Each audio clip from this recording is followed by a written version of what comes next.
Good morning.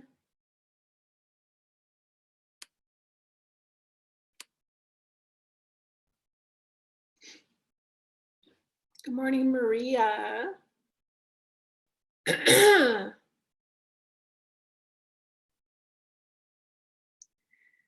Good morning, Nancy. Hi, Debbie. Hi, Suanne. Hi, Joanne. Elia, I see you. Can you guys hear me? Thumbs up if you can hear me. Okay, good. I'm curious who good morning, Jaspin. Good morning, Rachel. Welcome to your first live calls. Let me see, I'm curious who,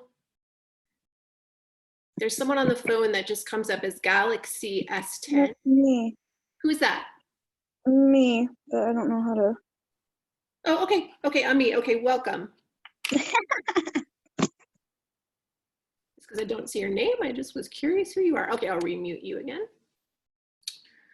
Okay, let's see. Someone's in a chat. Oh, Debbie says hi.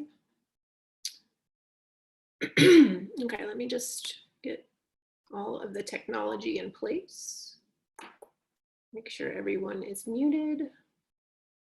Good morning, Camila.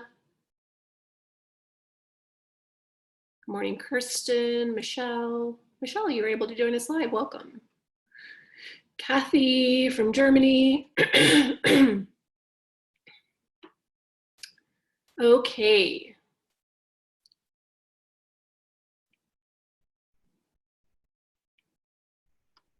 Okay, good morning, everyone. So we're going to start each class with a body meditation just so we can drop in and sync up together.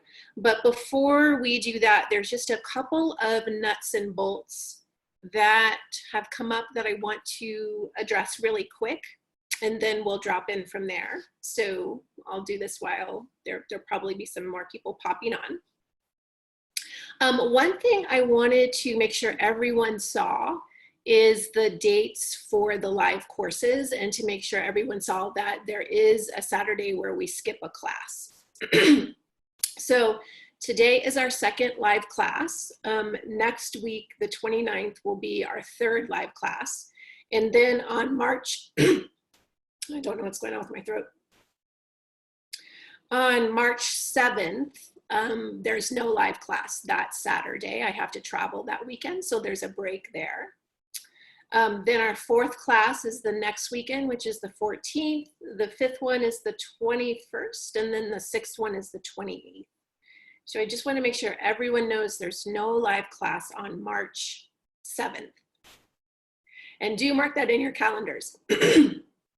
Last time there was also a break where we skipped a week, and even though I announced it and I sent out Facebook messages, there were still several people who went on live wondering where the heck everyone else was. So do put it in your calendars so you don't waste your time and come on live on the 7th. Okay, let's see if anyone else has joined. Good morning, Arlene. Good morning, Star. Okay. Another thing about the Facebook group that I don't think I said last time is that if you go in there and you go to the notification tab, you can go in and click notifications for all posts. And I would encourage you to do that, because then you're going to get a notification when I post or when I do a live stream, and you'll get a notification when other people post, just so you don't miss any posts. If that's something that you want to participate in. So you just go under notifications and click all post. The other thing is, if you missed it, I did do a live stream yesterday where I talked about finding a partner to do this work with. So if you haven't seen that live stream, I encourage you to make sure to go in and watch that.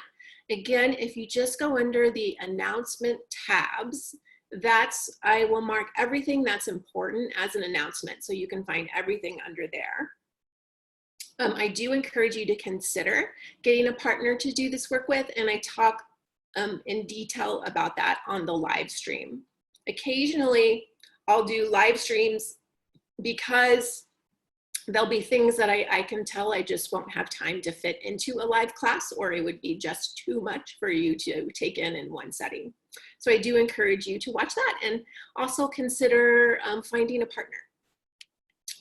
Okay. Okay, those were all of the nuts and bolts. There is one other thing I wanted to address. Good morning, Kelly. And that is in the Facebook group, there were some people who got some coaching this week in the Facebook group that went fabulously. And there were a couple of people where it was a little bit difficult. And I just want you to know that if there's something that's super sensitive to you, getting coaching through Facebook might not be the right avenue, because there can be, it can feel like a lack of connection just through Facebook comments, and it's really easy for things to get misunderstood through Facebook comments, especially if this is something that's really sensitive to you.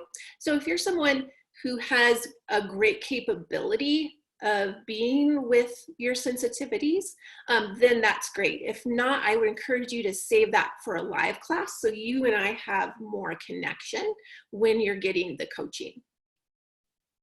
And I want everyone just to keep in mind that any question that I ask you or anything that I offer you, if I can feel that you have a distortion around the masculine, for example, I'm going to point that out, and I'm going to encourage you to look at that.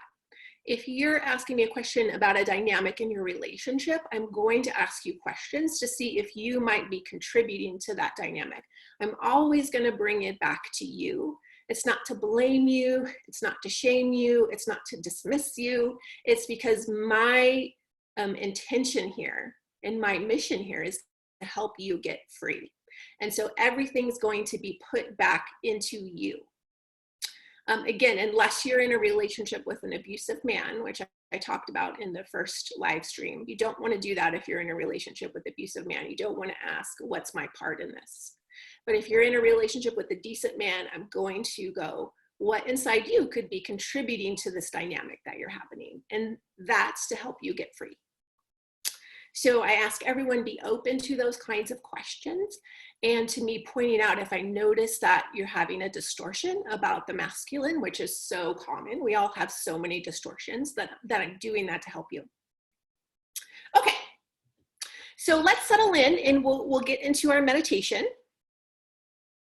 So just, you can close your eyes.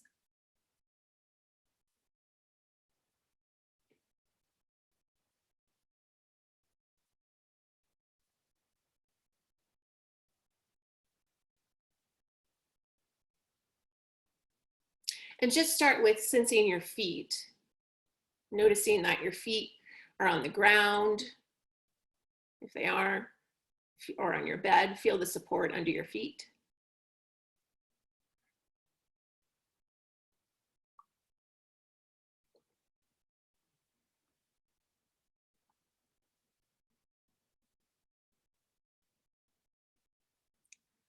And then check to see if you're breathing. And if not, do a couple of those 4-8 breaths. So 4 counts in and 8 counts out.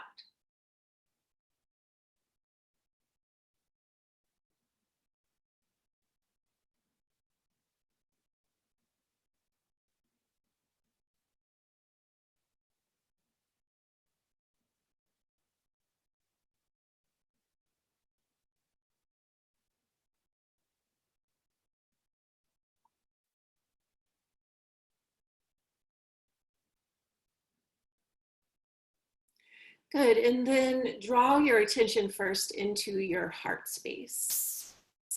And just notice, what do you feel right now in your heart space? What sensations are you feeling?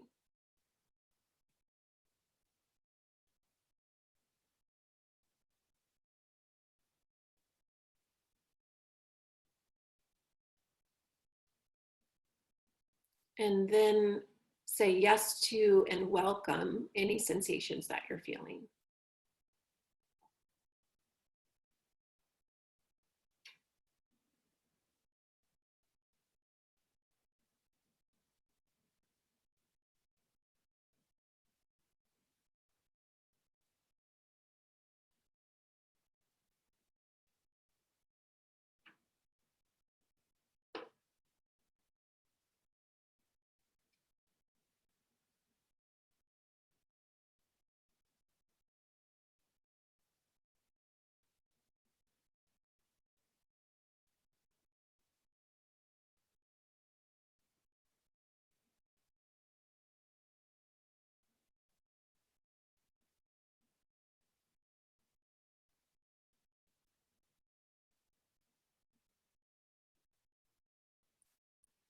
And then draw your attention down into your pelvis, into your womb. Again, if you've had your physical uterus removed, you still have the energetic imprint. So 2.5 inches below your navel, 2 inches back into the body. And just notice what sensations, if anything, that you're feeling there, and bring your yes to those sensations.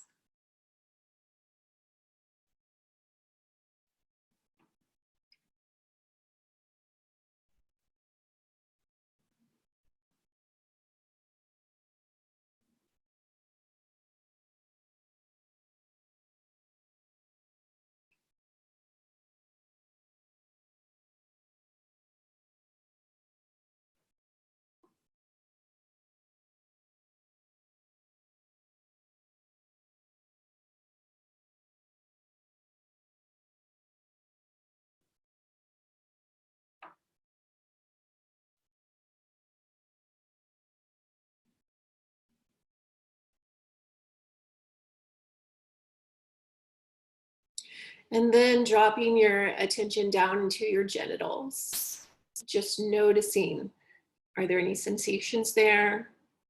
Any tensions there? And just bring your yes to anything you're noticing.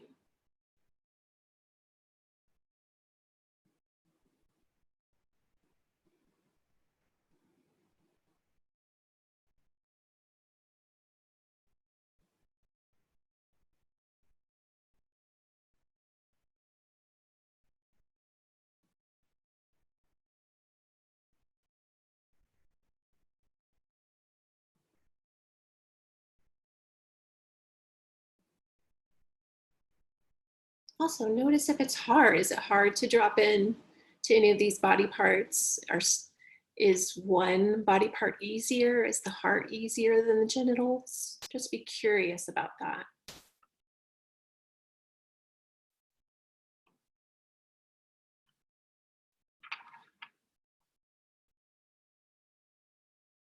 Good, and then make sure you're still breathing.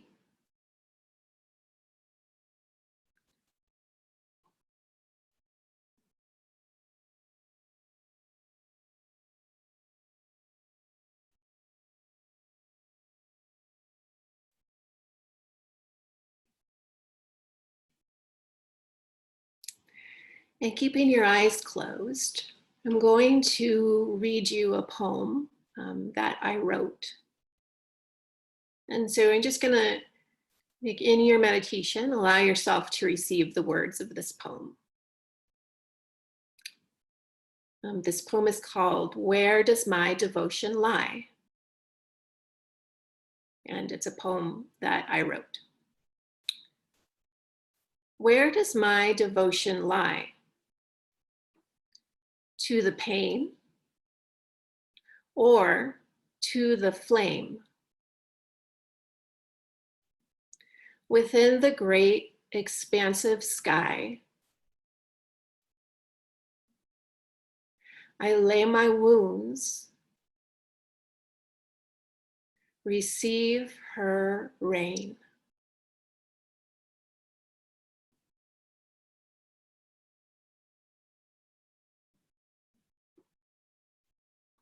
Then in my heart blossoms a smile, Beloved now, my heart's her reign.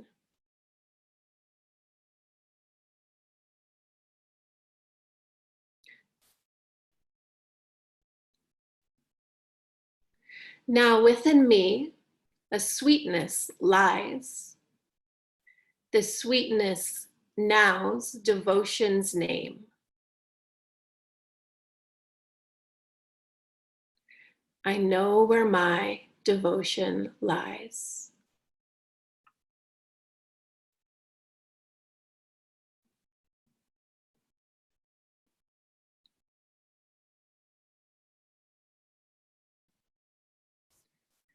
Good, and then when you're ready, just taking a breath and coming back to this space together. Now we're here landed with more presence. If you have emotions coming up, just say yes to those, bring your yes. And I know some of you are having a hard time with the yes. That's really normal. Just know the more you say your yes, there's an aliveness. It becomes an alive word inside you. It's not just a 3-letter word that makes a sound. It is an aliveness. It's an essence that becomes alive in you when you say it. So keep practicing your yes. Okay. Michelle, I see your note. You're working, so you won't be able to talk. Maria, you mean a partner from this group? Yes. Yes, you can just watch the live stream and you'll know what I'm talking about. Okay. So where does my devotion lie? It's a wonderful question because what is happening for most people, most humans on planet Earth, is that people have made an actual allegiance, have become devotional to their pain and to their suffering.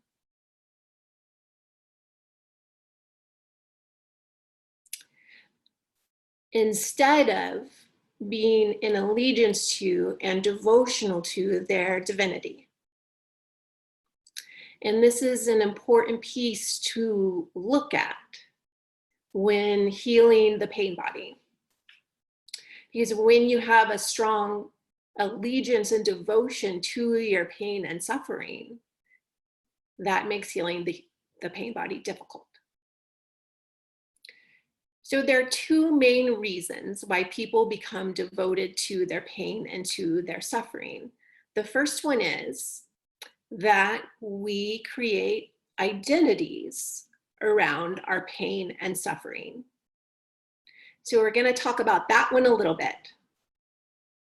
And the second one is we become devotional to our pain because it's how we connect to other people, particularly how we connect to mom. And then we're going to go really deep into the mom piece, into the mom merge.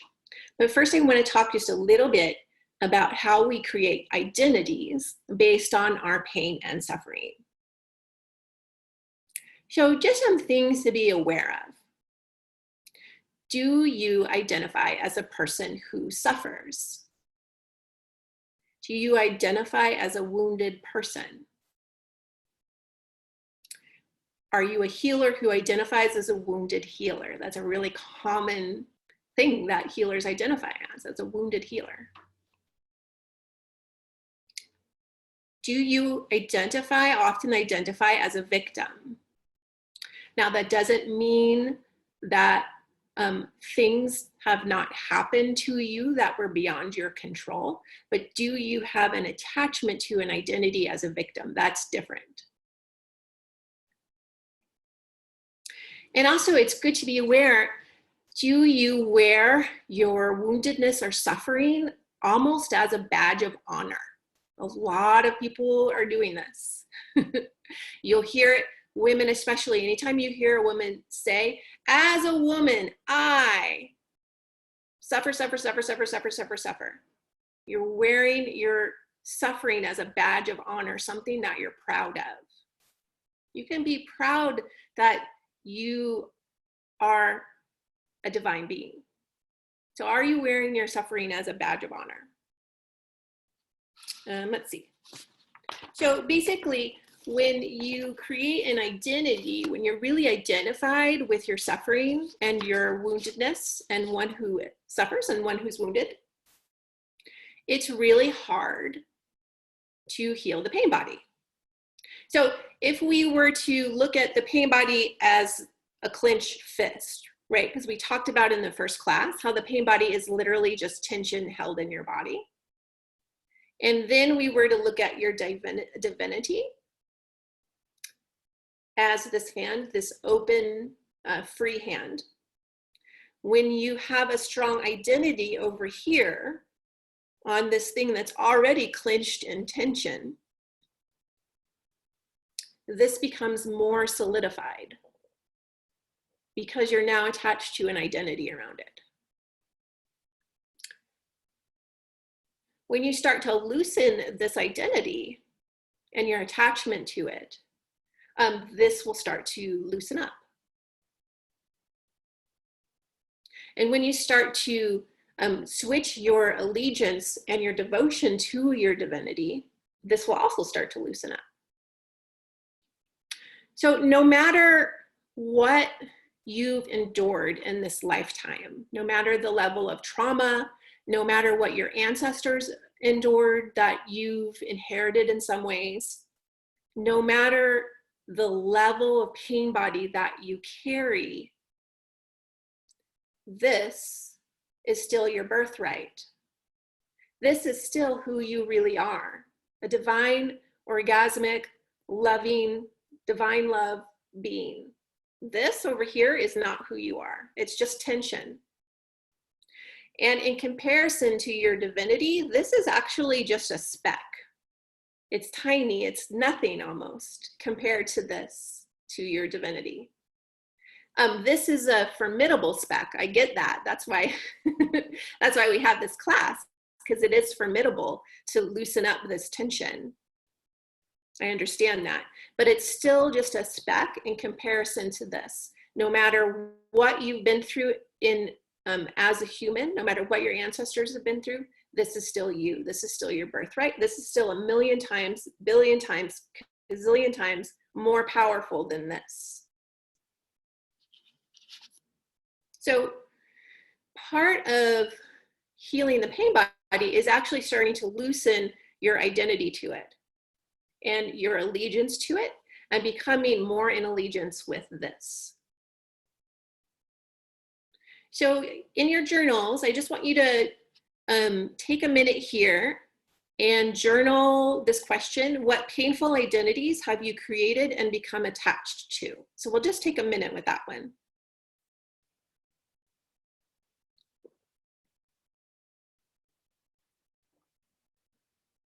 Put the question in the chat box, please, Sarah. Yeah, who is this? Camila. Hi. Yeah, go ahead. Thanks. Yeah, if you could put the question in the chat box, please. Oh yeah, gotcha. Yeah. Awesome. Thank you. Mm-hmm.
Okay, good. And wrapping that up, knowing that you can come back to it.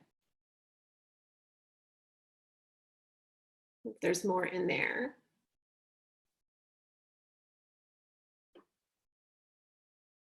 Yeah, Michelle wrote a really great thing in the chat. The sentence struck me, my devotion has been to proving that I'm right in my pain. I am totally devoted to proving it to anyone who will listen.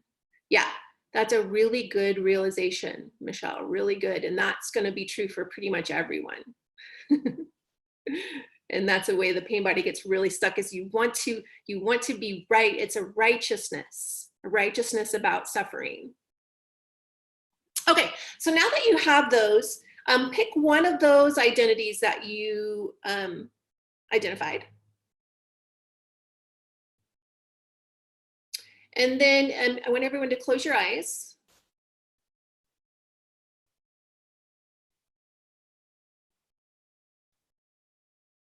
And I want you to sense into what it might feel like to let this identity go. Just feel it in your body.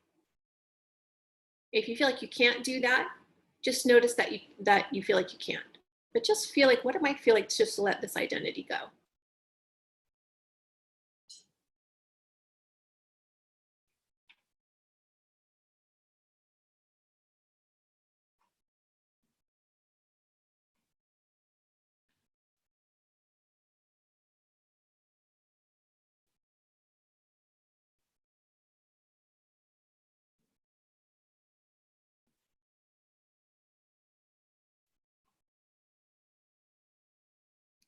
Great, and now I want you to feel into what it might feel like to become more devotional to your divinity, to being an alive, orgasmic, happy woman. What might it feel like to be in devotion to that?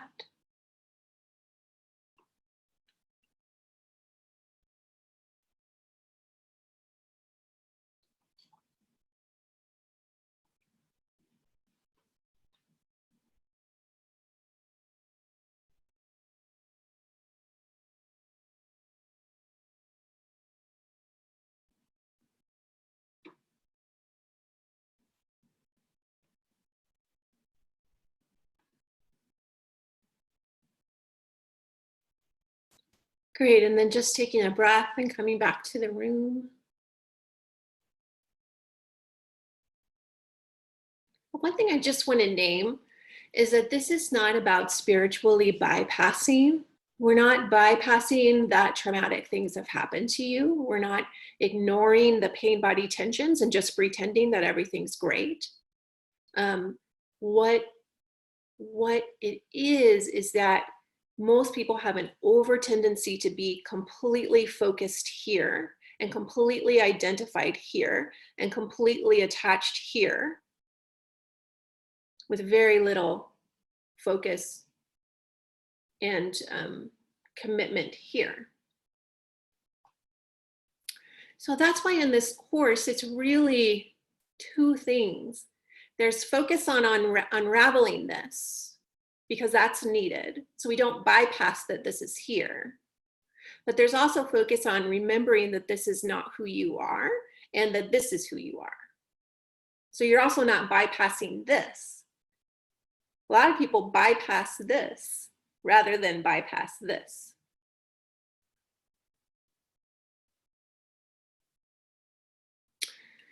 Nancy says, letting go of the identity feels unsafe. Devotion to divinity feels scary, too wild. Yes. Yes, and that can be something that really comes up. So say yes to the fact that that feels unsafe. Bring your yes to that. Bring your curiosity. Where do you notice the unsafe feelings in your body? So anyone that might be coming up for, I invite you to drop out of the word unsafe and see what you feel in your body, and then bring that yes to it.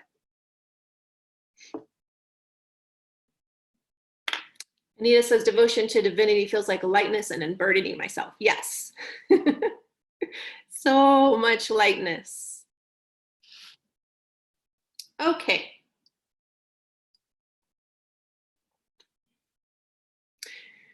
So these are such big topics. There could be really a whole class on unraveling painful identities. So if more comes to me to share, I'll do some live streams in the Facebook group. And then if you have questions, you can of course post them in the Facebook group or ask at the end of class. So that's the first reason we become devoted to our pain body, is because we have identities wrapped up in that. The second reason, as I said, is it's because it's how we connect to other people.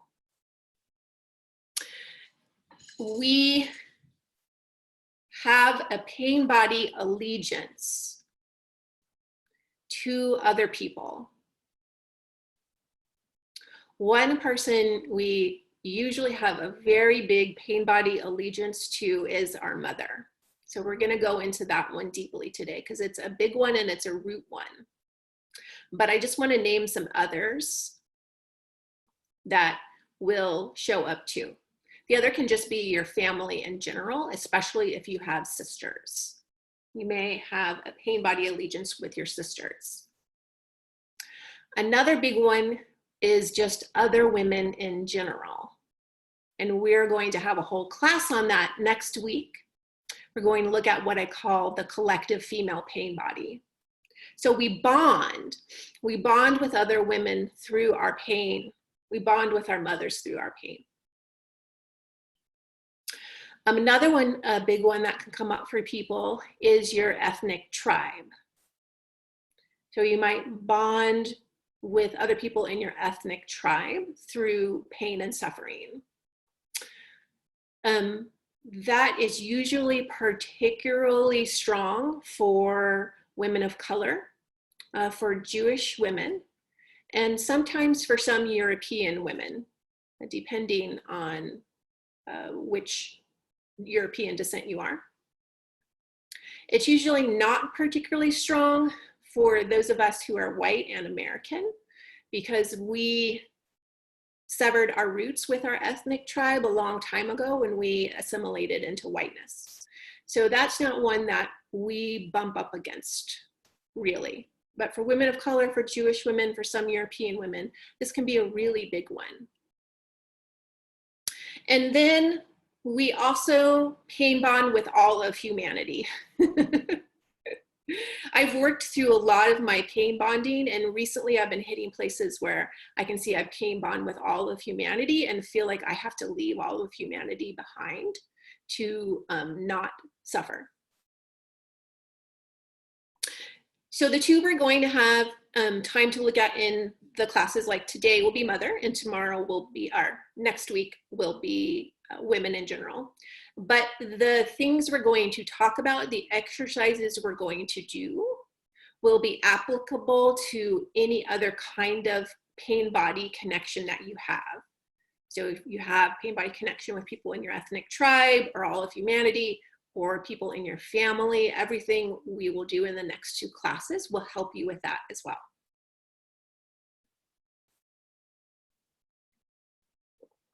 Okay. See if there's any, no. Okay, so today's topic, the thing we're going to go deep into is the mother merge. The first thing I want to say is this is different than the mother wound work. There's a woman, Bethany Webster, who does a lot of great work around the mother wound. And this is different. So the mother wound is things that your mother did to you that created a wound inside of you. And those things are important to look at. But the mother merge is different. The mother merge is how you energetically merged with your mother's pain body. And this will also include your grandmothers and other women in your matriarchal lineage.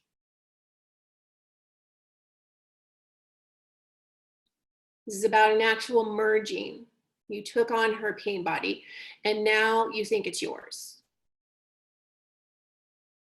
Before I get in deeper to this subject, one thing that's really important to note is that this has nothing to do with blaming mothers. This isn't about blaming your mother. There's no blame. None of the work that I do is about blame. It's just about looking at the reality of what's happening and taking responsibility for ourselves. So your mother was a human with her own wounding, her own pain body, and a lot of mothers from the era that most of our mothers are from, didn't have access to things like therapy or healing the female pain body class, that wasn't even really alive in their consciousness in that era so much, maybe for some people, but not like it is today. And so she had a heavy pain body that she never knew what to do with, or didn't even know she could do something with it. So she was doing the very best that she could. So it's not about blaming her. If you're a mother, this isn't about blaming you. Let's see here, my notes. Okay, so first off, what do I mean by mother merge? So imagine that first and foremost, you spent 9 months inside your mother's womb, and unless we have someone here that was born outside of a womb, sometimes that happens, but imagining all of you were inside your mother's womb for 9 months. Like literally you're inside of her. And then as little children, babies, toddlers, you are very, very energetically connected to your mother. If you were breastfeeding, that's a very strong energetic connection. But even if you didn't breastfeed, if you weren't breastfed, you're still immersed within her energetic field. You know, science has shown that little babies can't differentiate between themselves and another. So for, I forget how long, maybe the first year of life, don't quote me on that, I don't remember the numbers, but for part of your formative life, there wasn't even a difference between you and mom. You were one being. And most of us had mothers with really heavy pain bodies. Maybe there's someone on this course who was really lucky and didn't have that. Probably not, or you probably wouldn't be in this course, to be honest. So I'm imagining most of us had mothers with really heavy pain bodies, meaning she had a lot of unprocessed grief, a lot of unprocessed rage that she was carrying. And that this grief and rage was around her sexuality, was around her relationships with men, meaning her relationship with your father, or just being a woman, living in a woman's body. So you merge with this. You energetically take on your mother's pain body.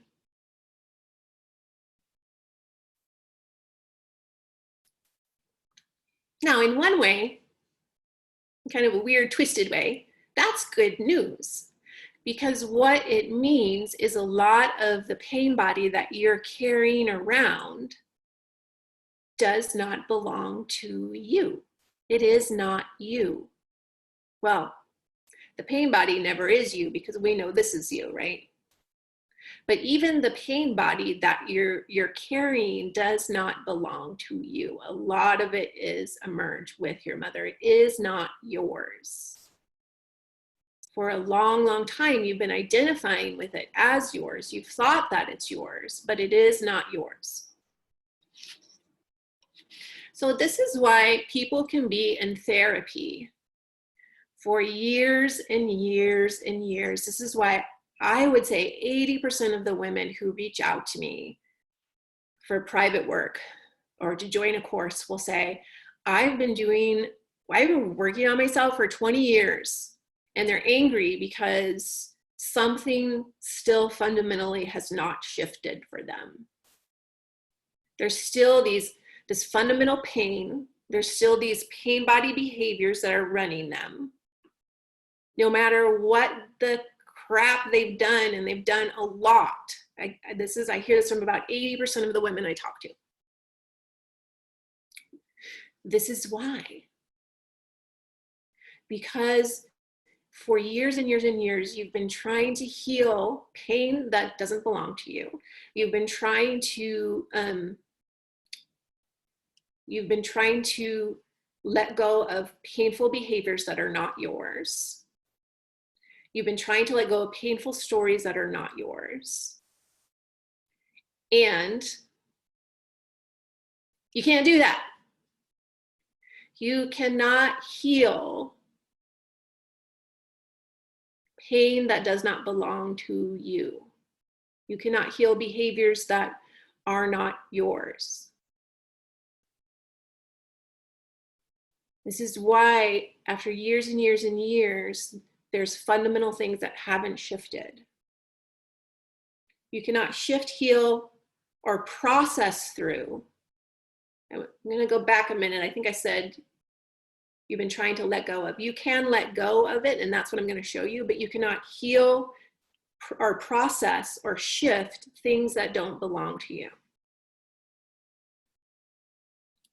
It's literally impossible. It would be lovely if you could, but you can't. It's 100% impossible. You can only disengage from that which is not you. That which you have mistaken to be you. You can only disengage from it. So I'll be teaching you a disengagement process. It's actually a really simple process that I'll be teaching you once we get through the material here. And we'll do this process together. We'll do this process together for the first time for some of you. Some of you have already gotten this. Reminder, if you've already been in my classes or you've heard the Smother Merge stuff again, don't believe the voice that might say, oh, I've already heard this. Listen again. Okay, so what I want to do is I want to give you some examples of the mother merge, how it shows up, because I think it's through examples and stories that this will really start to illuminate itself. So the first example I want to give you is from my life. So there's a couple of different things that we merge with. The first one we're going to look at is how we merge with our mother's emotional states, like what were her perpetual emotional states. So one of them for me was that I had a mother who was perpetually resentful. She was just, well, she still is perpetually resentful, and she was particularly really resentful and still is very resentful at my father. And so I merged with this resentment. And I spent most of my life until I started doing this work with a shit ton of resentment. I felt so resentful all of the time. And I tried to work through in therapy. I tried to do shift it. You know, I did tapping on it. I did lots of different things to try and not feel so resentful all the time, and nothing I did worked.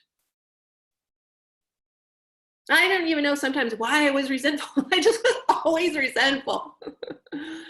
And this had a lot of damage on my relationships with men, because I would get into a relationship with a man and I would already be resentful at him. He hadn't even done anything, but I was already feeling resentful towards him. And also I thought that this was normal. I just thought this was how women were, because our mothers is our formative woman. Okay, she's our formative template of what a woman is. So for me, I thought women were just resentful. I thought this was just how women were supposed to be.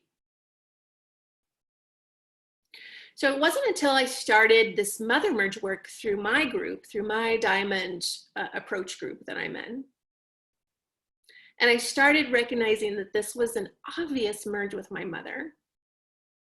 And I started to disengage from that, that started to shift for me. Ah, what a relief. You mean I'm not this resentful person? This isn't mine.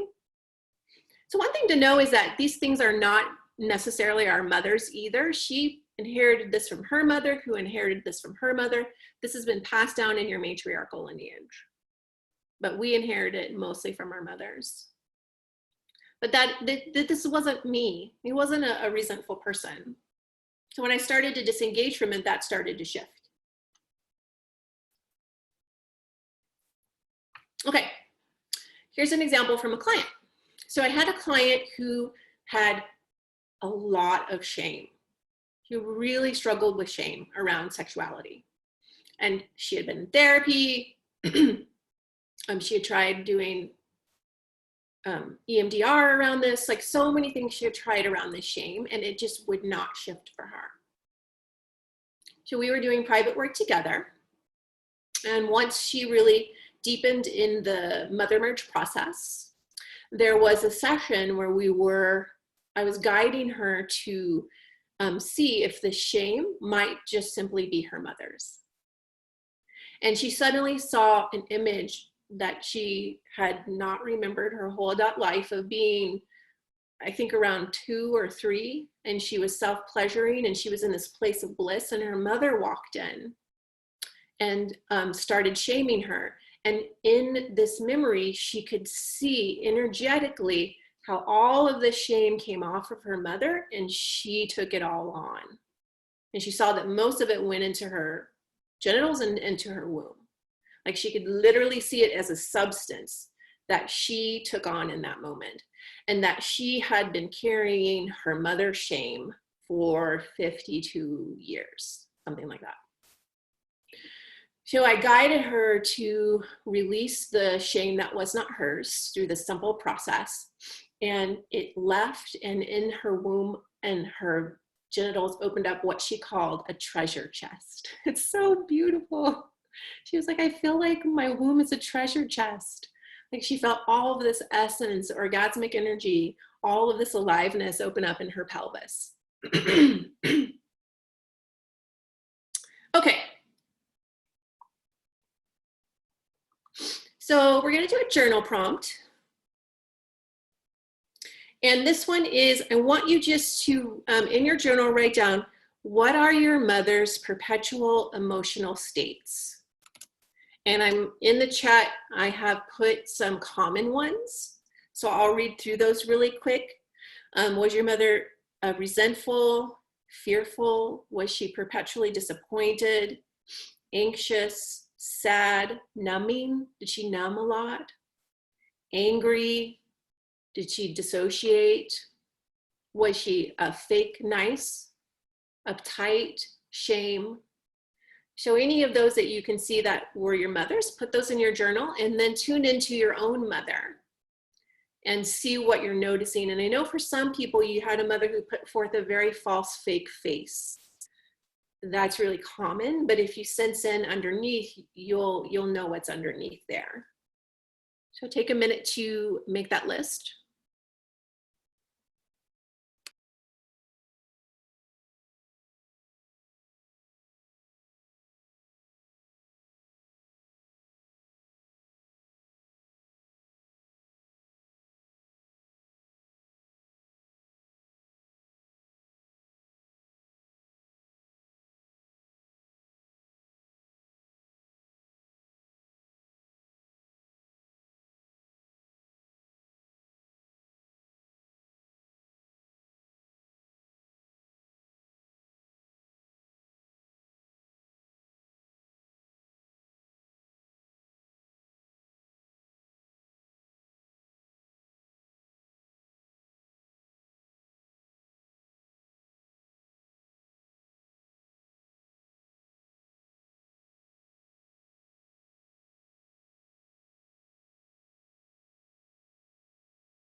Okay, good, and know that you can come back to this. So besides our, yeah, Michelle, I get that. A lot of mothers did have a facade, but if you tune in, you're going to feel it. And also, what are your perpetual emotional states? Those are probably emerged with mom. Those are a telltale sign that that's probably emerged with mom. And so another thing that we merge with is our mother's painful beliefs. So I'll give an example of this from a client. So I had a client who had this deep-seated belief that men are disappointing. It was super ingrained in there. Men are just disappointing, right? Doesn't everyone know that men are just disappointing? And I asked her to tell me what in her life had her come to this conclusion that men as an entity, men as a half the population are disappointing. And she named a couple of things that had happened. She had a couple of times where men, maybe behaved in a disappointing way, but nothing that would have brought her to such a strong, ingrained belief that men are disappointing. And so I asked her, was your mother really disappointed in men? Did your mother believe that men are disappointing? It was a huge light bulb that went off for her.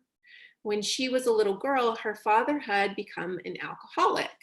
And this was deeply, deeply, deeply disappointing to her mother. Her mother was deeply disappointed in her husband, my client's father. And this was something my client was always hearing. I'm so disappointed in your father. Your father's so disappointing.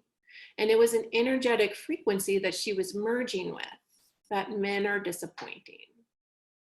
So when I helped her see that this was a merge with mom, and she started to disengage from that, that belief shifted for her, a belief that she had been carrying for 50 plus years.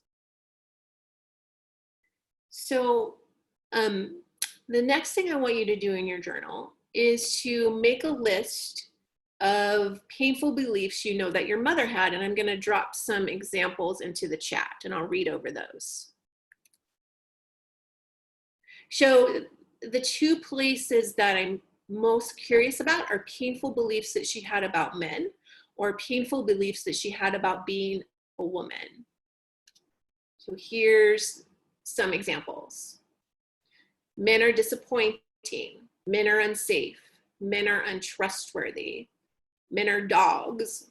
Men are lazy. Men don't know how to take care of themselves. Men only want sex. Men want to use me for sex. Some example of painful beliefs someone might have about being a woman. Sex is shameful. Vaginas are dirty. It's selfish to receive. Women should sacrifice. Women are the weaker sex. Hatred towards your body. Did your mother have hatred towards her body, towards her womanly body? Did she judge it? Did she think it was too fat, too this, too that, too the other thing? Did she think it was important to be a good girl, a good woman? Was she obsessed with her appearance? Did she only feel worthy if she, because of her beauty? Or did she feel unworthy because she had a perceived lack of beauty? So you can take any of those that you see that your mother has and think about your own mother and what her painful beliefs are, and then write those in your journal. And I'm just gonna go get a little more water while you do that.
Okay, and then wrapping that one up, knowing you can come back to it and you're going to discover things. This is so layered. I'll talk about this a bit more at the end here, but this is so layered. I've been in this work 10 years and I still discover things, or my teacher will point something out that I'll be grappling with, and he'll say, isn't that just like your mother? And I'm like, oh my God, how did I miss that 10 years into this work? It's so layered, it's so deep, there's so much in there. Okay, so another thing that we merge with is our mother's pain body behaviors. I had a client who was so angry at her husband because she had this story that he didn't help around the house enough. And oh, sorry, there's just a question here. Does the mother merge continue into our teens and beyond, or is it primary as little ones? The mother merge inside you continues forever. Most of the accumulated merge will happen when you're little, but it definitely will continue. Like, let's say you're a teenager and something traumatic happened to your mother, you would probably merge with that. Okay, so my client was so angry, and every time her husband would come home from work, when he would walk in the door, she would be overcome with this super intense anger at him. Like it would take her over, and she would complain and complain and complain and complain and complain to him as soon as he walked in the door. And so I said, I'm just curious, does that sound like your mother? Another light bulb. Her mother had the same thing. Her mother was so angry at her father because she felt like, so angry at her husband, my client's father, because she felt like her husband didn't help enough around the house. And as soon as she saw this exact thing, as soon as he would walk in the door, she would complain and complain and complain and complain and complain. And my client was doing the same exact thing. As soon as her husband walked in the door, she would complain and complain and complain and complain and complain. So we started working this as a merge, and she started seeing her husband through totally different eyes. And I'm going to be talking about this deeper. We merge with how our mother sees our father, and then we project that onto men. So she was actually projecting her mother's anger onto her husband. But as we started to let go of this merge, she began to see her husband through innocent eyes, and she saw how hard he worked and what an amazing provider he was. And that when he walked in the door, he just needed 20 minutes to chill before he could offer some help. We were literally on a session where she let go of a huge piece of this merge. And in this session, she got a text from her husband that said, it was a screenshot of how much money they had in their 401k that said, let's go out for cheese and wine tonight. Like, she had lost all appreciation for how hard this man worked. And when she came into appreciation with him, she gets that reflection back to her. So we merge with our mother's pain body behaviors. Let's see, let me cut and paste this list here. So this is the next one I want you to make a list of. What are your mother's pain body behaviors that you've noticed? Here are some examples. Blaming, does she blame men? Is she a martyr? That's a big one. Does she withdraw? Do you notice that she withdraws when she's hurt? Does she punish? This is a big one women do. Like, punish your partner. She complain, gossip, emasculate men, repress her emotions. So those are ones you can list and then tune into your own mother.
Sorry, I was talking and I was muted. Okay.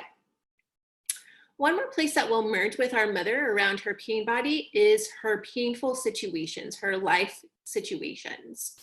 It is so common that if the mother was in a relationship with an abusive man, that her daughters will end up in relationships with abusive men.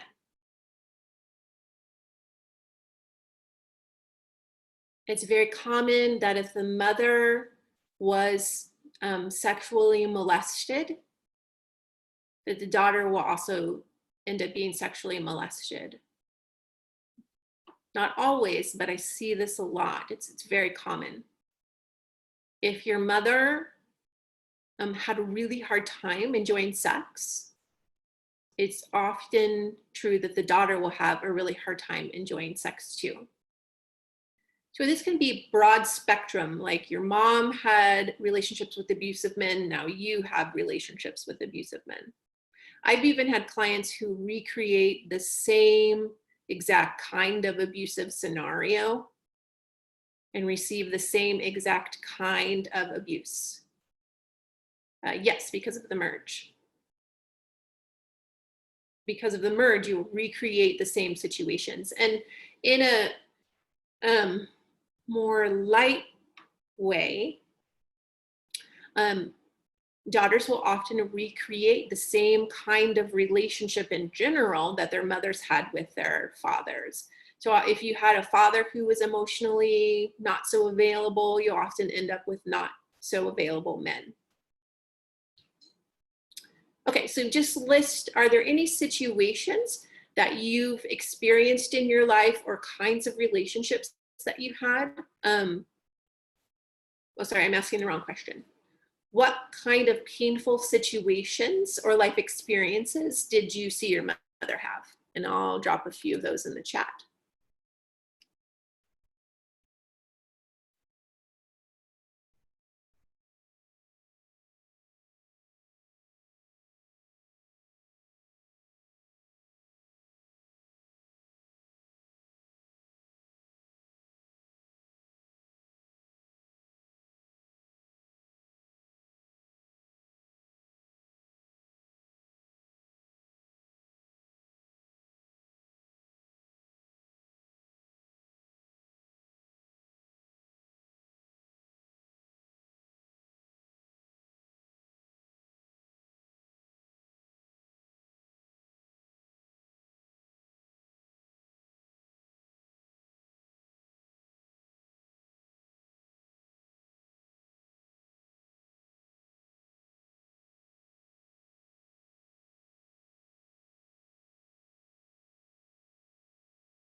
Okay.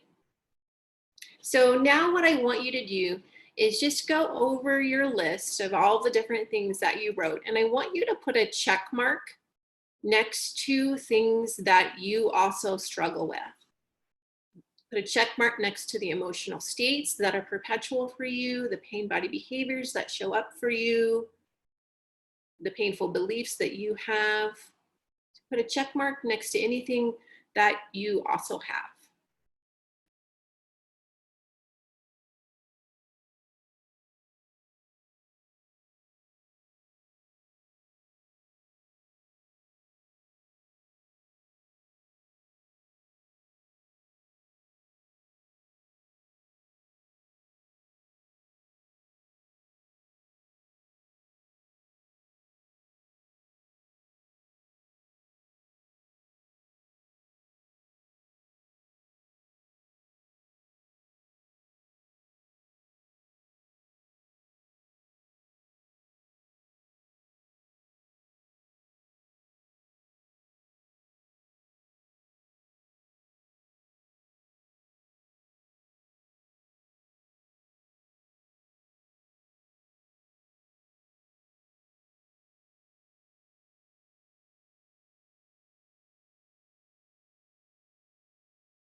Okay. So looking over that list, the things that you've identified thus far, like I said, I can guarantee there's so much more in there. I can't tell you the number of times clients have said something to me and I'm like, is that like your mother? And they're like, oh my God, how did I not see that? These things can become invisible to us because for so many years, we've taken it to be us. So these things can really become invisible until someone else points them out to you. But for now, what you've got on your list, taking a look over those, are these issues that you've struggled with for years? Have you tried other modalities and these things haven't shifted for you? Are you wondering, why do I still have this painful behavior no matter how much I've worked on myself? This is why. This is not you. This is simply a merge. And I'm going to take you through a process to help you begin to unmerge from this. This is the only thing you can do, is to disengage from the merge. You can't heal, shift, or process away things that are not yours. Before we get into that disengagement process, one thing I want to say is that part of the reason that we do this, that we merge with mom, part of it is it happens. It's mechanical in the way that it happens. But another part of the reason is because as little ones, when we looked up at our mothers, she was our caregiver. She was our life giver. She was the one that we depended upon for survival. We adored her. We worshiped her. When we looked at her as little children, we were seeing a goddess. And when we looked and when we felt, most of us were seeing and feeling a woman who is in deep pain. And that was heartbreaking for us. We wouldn't have this language as a little one, but it was. And so what we do is, out of love, we will take on our mother's pain to try and lessen her pain. We do that out of love. But the thing is that it didn't work. We will take it on as a mission to heal mother. It's often very unconscious, but we will take it on as a mission to heal mother. But it's a mission that is 100% impossible. I tell my clients, this is a mission impossible without Tom Cruise. And that even if Tom Cruise was here, he still wouldn't be able to complete this mission. Because you cannot heal, shift, transform anything about your mother. That's her karma, that's her pain body, that's her responsibility. You can't do it for her. So just know that there's usually a little one in here who is very tender and also very attached to wanting to heal mom's pain. And so therefore there can be a really strong attachment to keeping mom's pain. And when you begin to disengage from it, it can bring a lot up. One of the things it can bring up is a feeling that you're betraying or abandoning your mother. And this will be true for all of the things I listed at the beginning on how we connect with people. You might feel like you're betraying or abandoning your ethnic tribe. You might feel like you're betraying or abandoning women by disengaging from the suffering that you bonded with them on.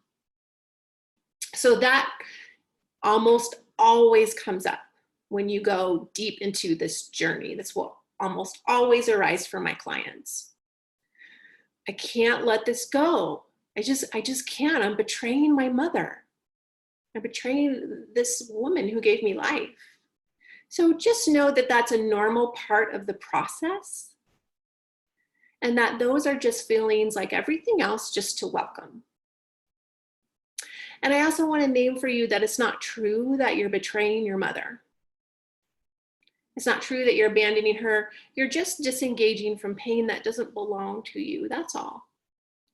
And that when you go deep into this process, you'll actually have more connectability with your mother if that's something you desire. She's still alive. When I really started to excavate this, I started to just let my mom be who she was. Like, so much energy was going into trying to fix her. And when I started to just let her be who she was and just know that her pain was her dharma, not mine, I started to be able to find places where I can enjoy a connection with her. And I started feeling more connected to her on a spiritual level. So you can actually feel more connected to your mother as you go through this process, although it will bring up that feeling that you're abandoning her, that you couldn't do this mission that you set out to do. You bring up a lot of those feelings. Okay, let me see here. Let me check my notes really quick.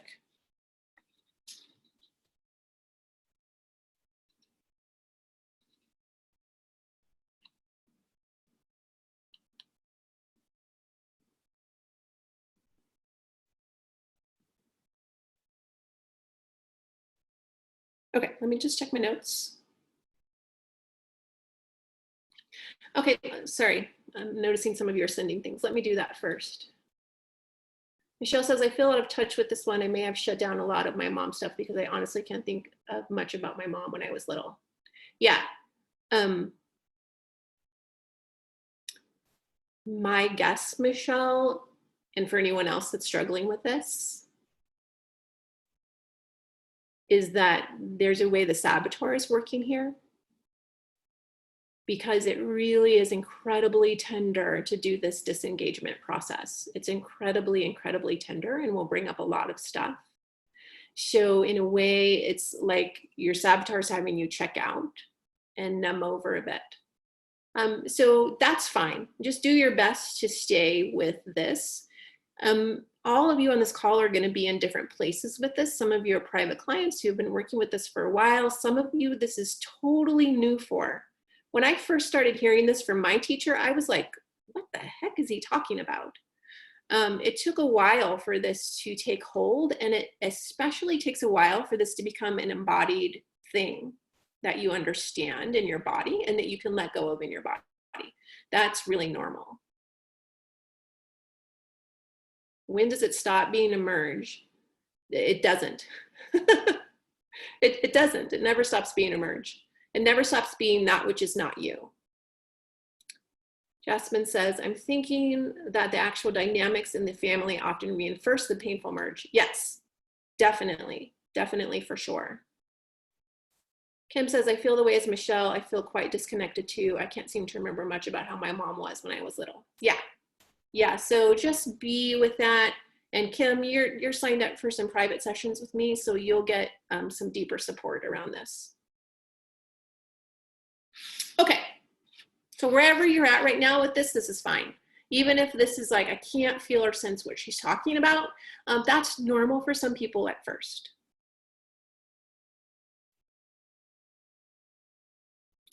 Okay, so we're gonna do this process now. So what I want you to do is I want you to pick one thing from your list, and a good one to start with is one of the emotional states. Those are more of the easier ones to work with. So one of your mother's perpetual emotional states that you've identified as yours as well, right? So mine was resentment.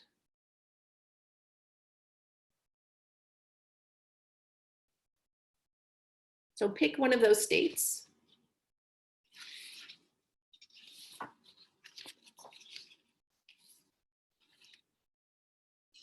Okay, and then when you have that, just settle in, because right now I'm going to take you through this process, this disengagement process. And again, Wherever you are with this is fine. As we go through this process, you may have a huge aha. You may have a huge release, or you may feel like, I'm not even getting this, nothing's happening for me. Either one is fine. This is deep stuff, and it can take a while for this to start to become something that you really sense and feel in your body. Even when I'm working with someone privately, it often can take a couple of sessions for this to really deepen for them. But once it does, it will take off from there. Okay, so take this emotional state that you identified as one that you have, that one that mom also had.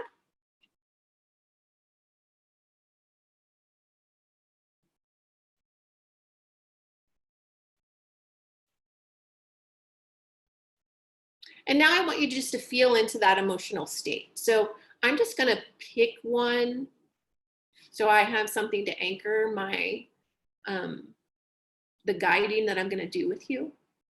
So let's say, for example, if you picked rage, feel into where you feel that rage in your body. Or if you picked grief, or you picked resentment, feel into where you feel that.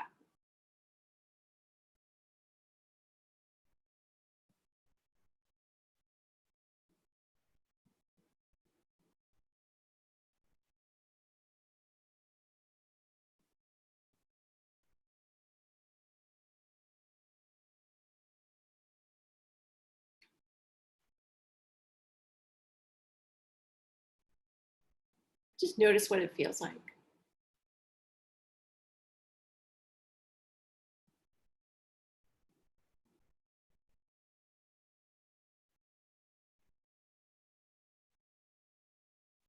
And now I want you to ask yourself a curious question, just from a place of open curiosity.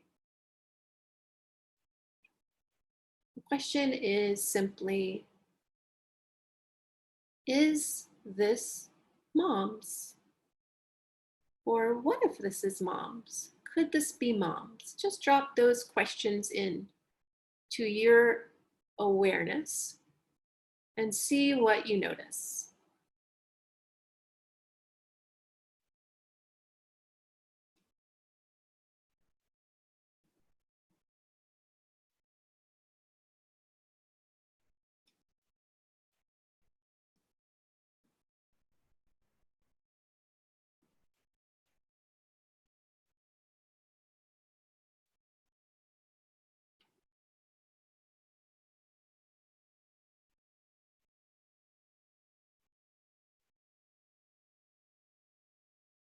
Now I want you to say to yourself, quietly to yourself, if this is mom's, I allow it to leave. Just, I allow it. I'm not going to force it. I'm not going to try and make it do anything. If this is mom's, I allow it to leave. Just simply allow. And then see what you notice in your body.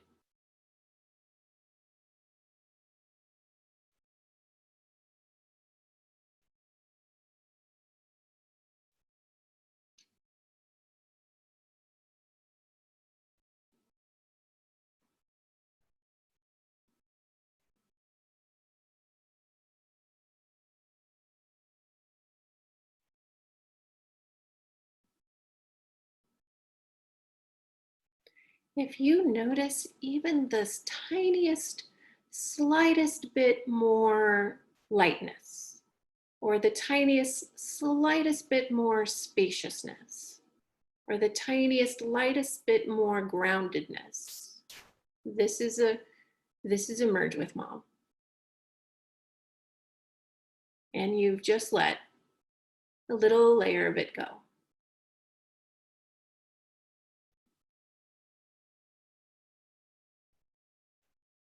Now I want you to tune into your body, and I want you to see if you can't locate somewhere in your body that feels like you. I can't tell you what that feels like because you are a unique expression of the divine. But you can check your heart, you can check your womb, you can check your vagina.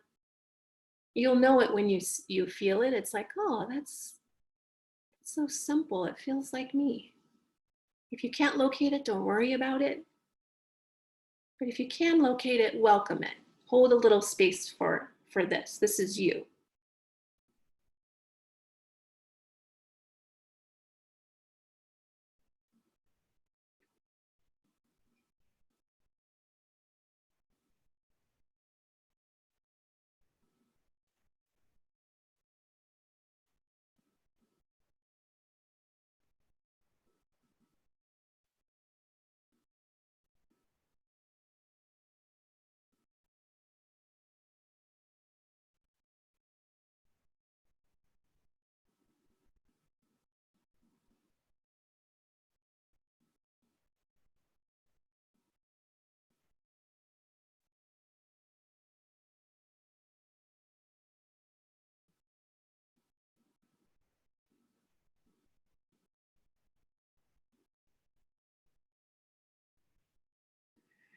Great, and then taking a breath, making sure you're breathing, and take your time to come back to this space.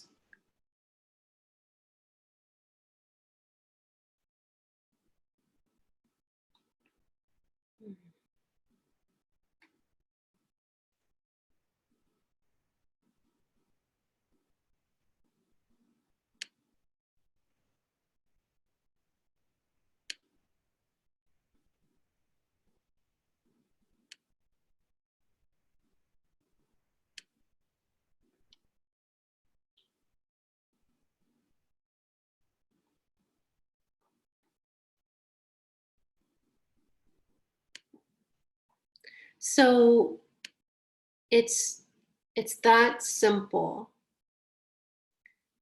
It's simply noticing what you're feeling in your body, asking the curious question, what if this is mom? If this is mom, I allow it to leave.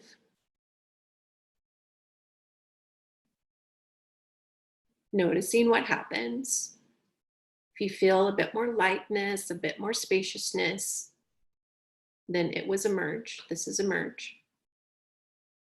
And then locating somewhere in your body that feels like you. So you're disengaging from that which is not you, and you're taking a minute to come back to that which is you and to remember who you really are.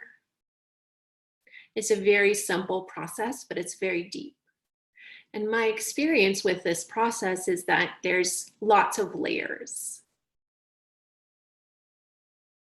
This isn't a quick, I'm suddenly done with all my mom merge thing. This is what I know to be a lifetime process that you might be in.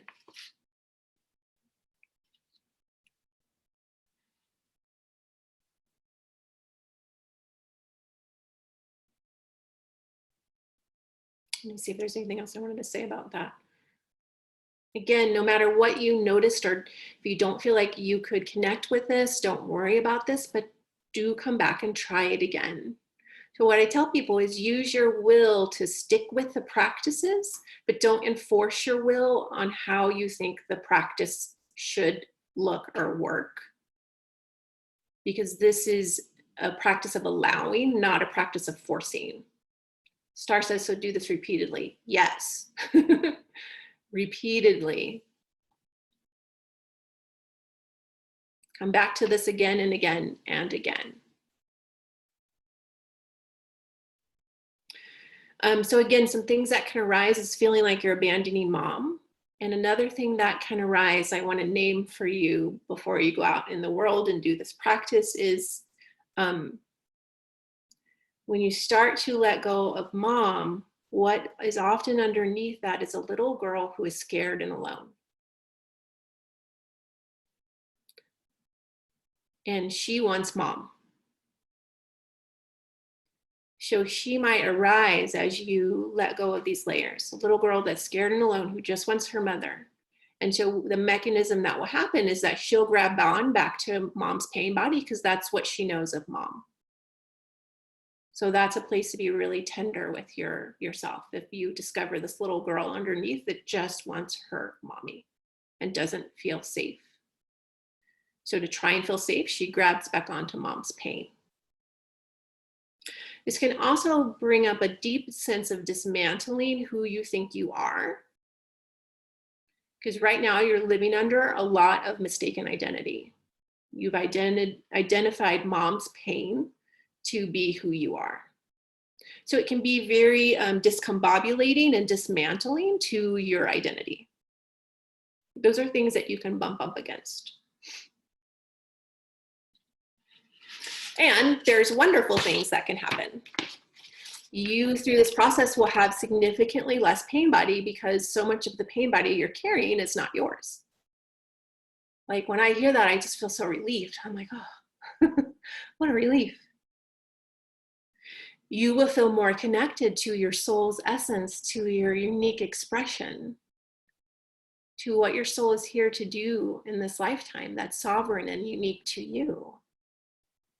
And you can begin to create a life that's more in alignment with your unique soul expression when you're more connected to you.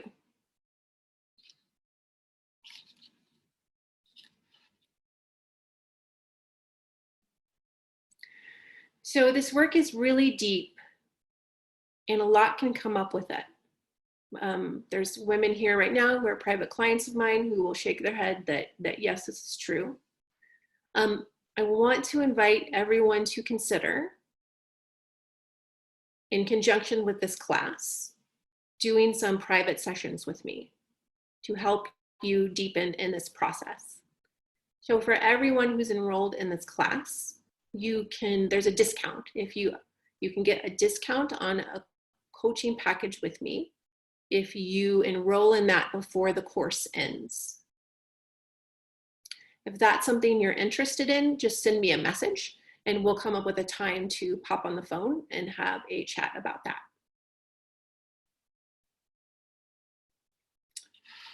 Okay.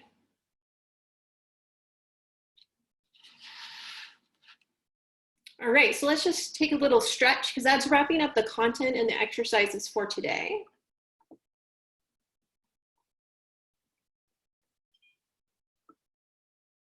And then we'll move into Q&A and coaching. Oh,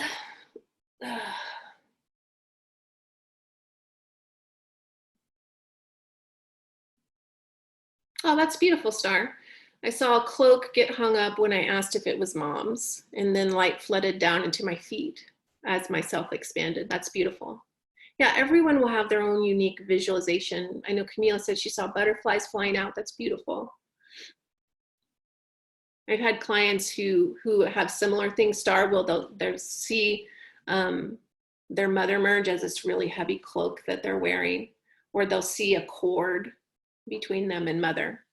So different people will get different images with this. All right, if you have a question or would like some coaching, raise your hand, which should be under participants, or just say something in the chat.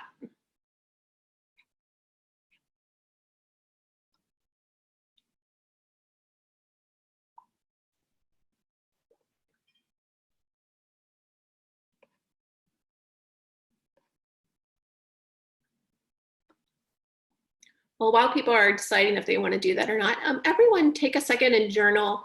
If you haven't, write down what your experience was like so you don't forget it. So why don't we just take a minute here and journal into your journal. What did you notice during that process?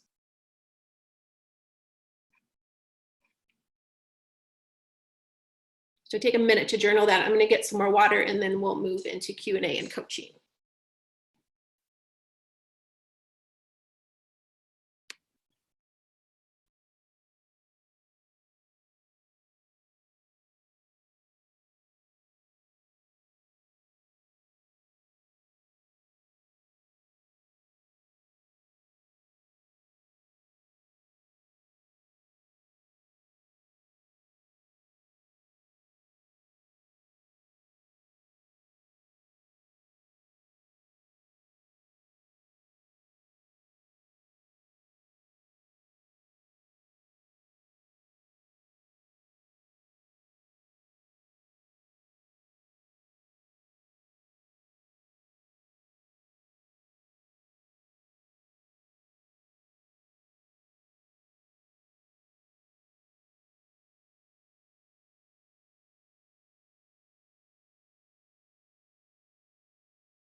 let's see.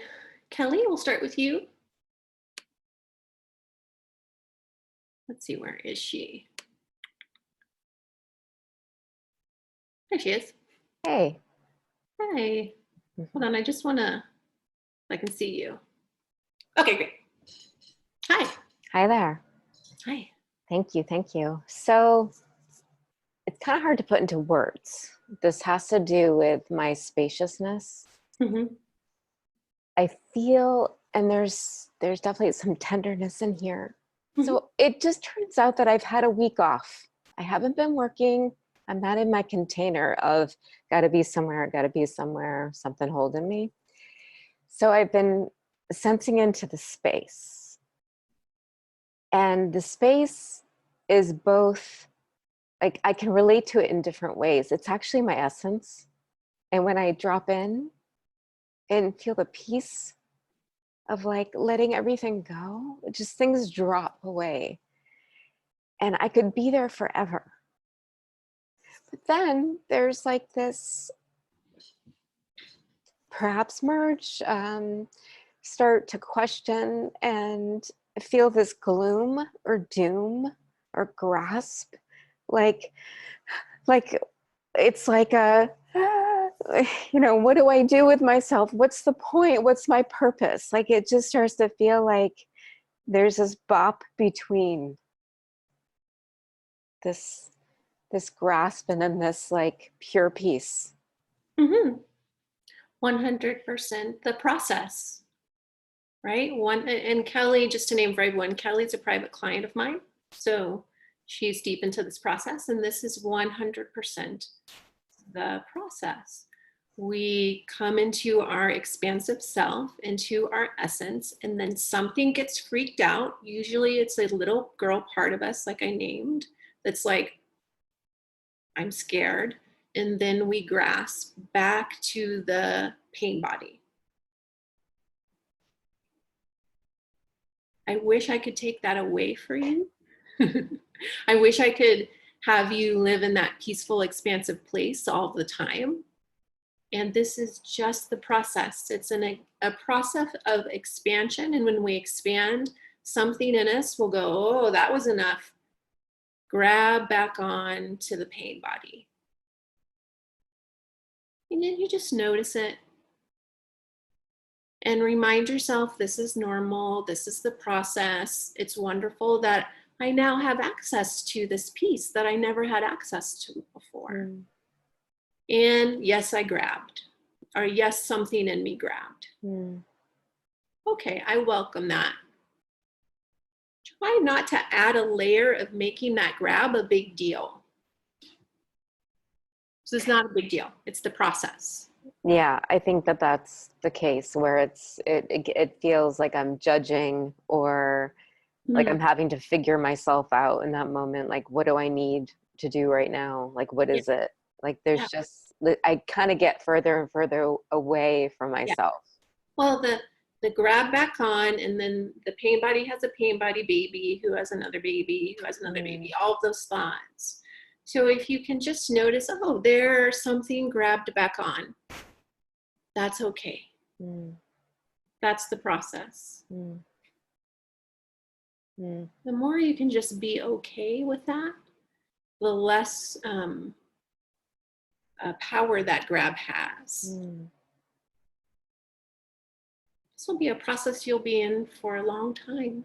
I'm still in this process of expansion and then grab back on. The grabs are rarer and lighter and they don't last, and I can see what they are. But that took a while. Do you feel like there could be, so I feel like there's some merge in the way that this need to, like, I depend, like my existence depends on maybe a worthiness or a being useful to a man or to someone else. So it feels like when I went in there today, it's like that grasp. It's like I'm having to, well, what am I trying to say? A couple of things resonated. One was the little girl, like in that big space. It's sort of like, like, where's mom? Where's mom? Um, but then I feel like my mom has a version of this, Sure. and you know, she'll turn to her list of things to fixate on or to Yeah. move away from. So I feel like it's sort of like easy to fall into a merge when I'm in the space in Well, a that's what you're contracted grabbing back way. onto, though, is mom. Yeah, yeah. You're grabbing back onto your merge with her because Mhm. that's what you know, because that's what the little girl craves. And Mhm. she doesn't know any other way to connect except for all she knows of mom is that pain. Mhm. So that is the grab. You've grabbed back onto mom's fixation. Mhm. Mhm. Yeah. Yeah, it's just fascinating to notice it's also where I am. The peace. Yes. The peace. It's just like titrating. Yeah. Yeah. Yeah. And that's normal. You know, like when I'm with a client, if we're on Zoom or even if we're on the phone, like if I'm on Zoom and I see them, I literally watch like 1 minute, they're so in their essence, the next minute, mom. Mm, 1 minute, mm, essence, mm, mm, mom. mm, Essence, mom. Or I'll feel it on the phone. I can feel on the phone, essence, mom, essence, mom. It is a titration. And that the more you anchor in your essence, the more of those moments you have of your essence, the more anchored your being becomes in it.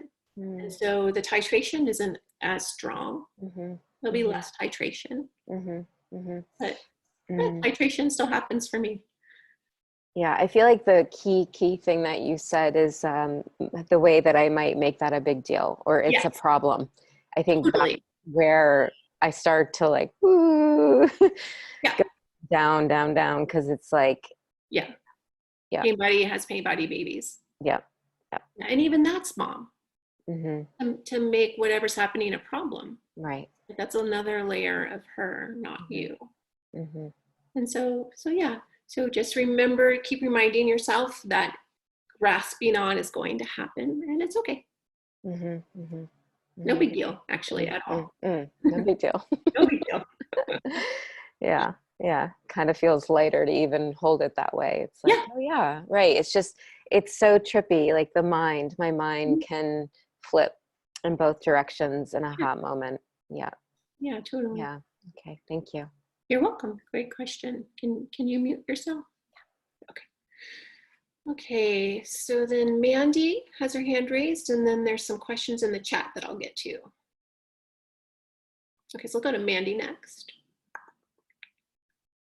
Hi. Let me find you. I like to put you guys on the. There she is. Oh, where'd you go?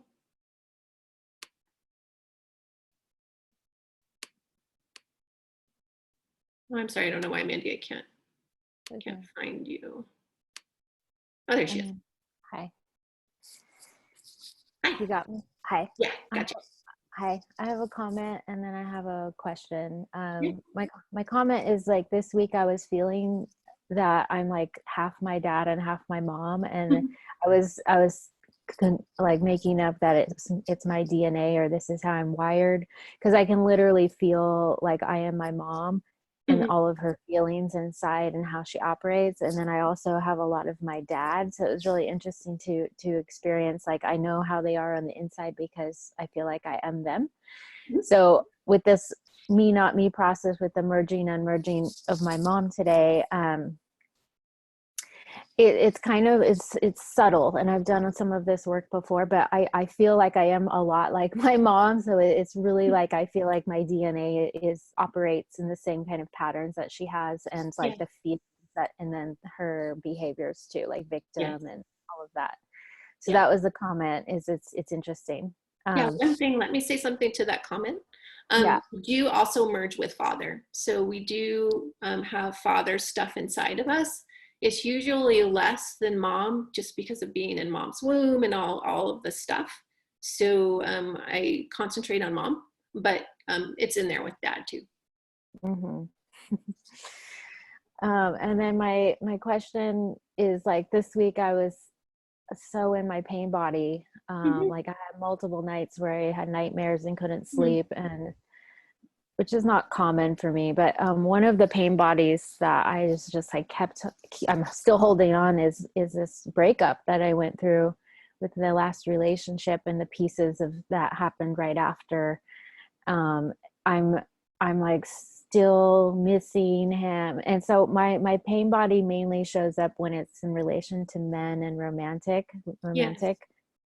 And my mom and I have very different, we have similar pattern, but the way romantic relationship showed up in our lives looks different.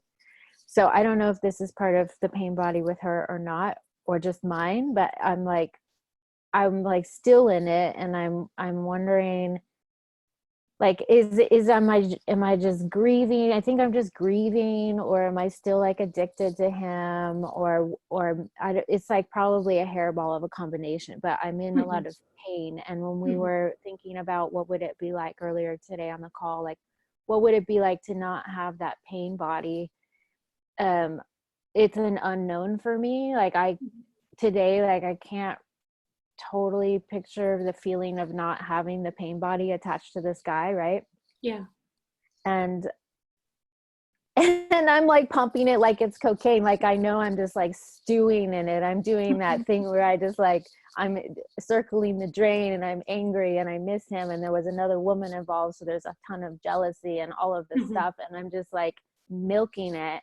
And I can see that I'm like more interested in my suffering than my freedom. And it's interesting to witness this, right? Yeah.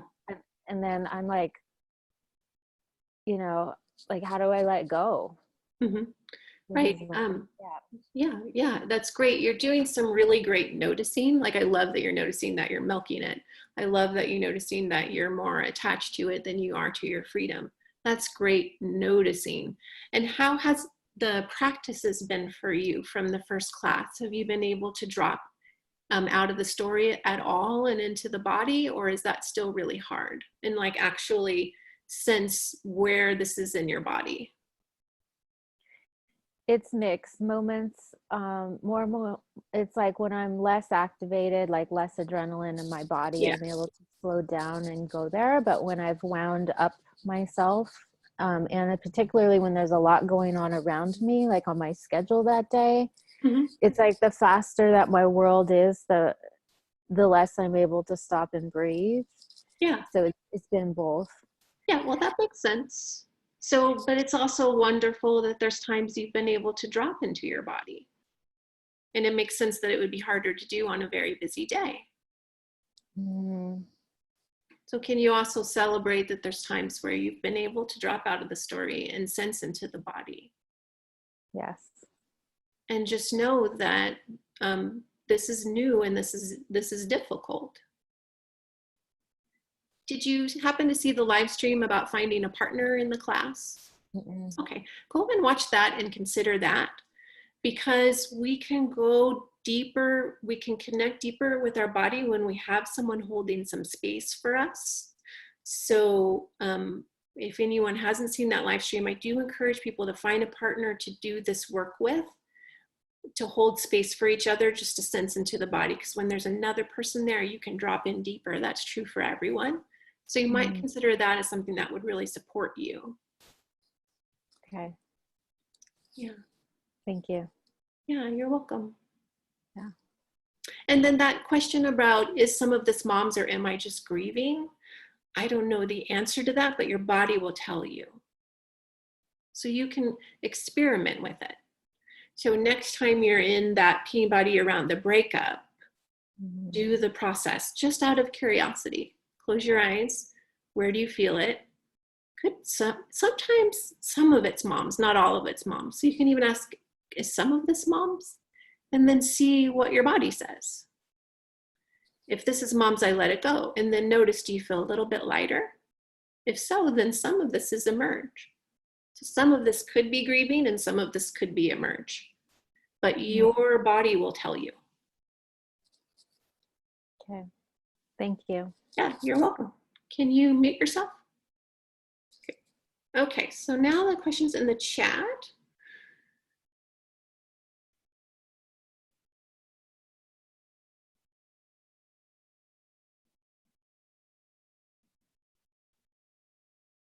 Okay, let me see. Camila says, my question is, when do we do this exercise? When we're triggered by something, or a couple times a week? All of the above. So this is a good thing to start adding to the exercise that we did last time where we sense the body and we welcome the sensations, is then just to add the curious question, is this mom's? That makes perfect sense. Yeah.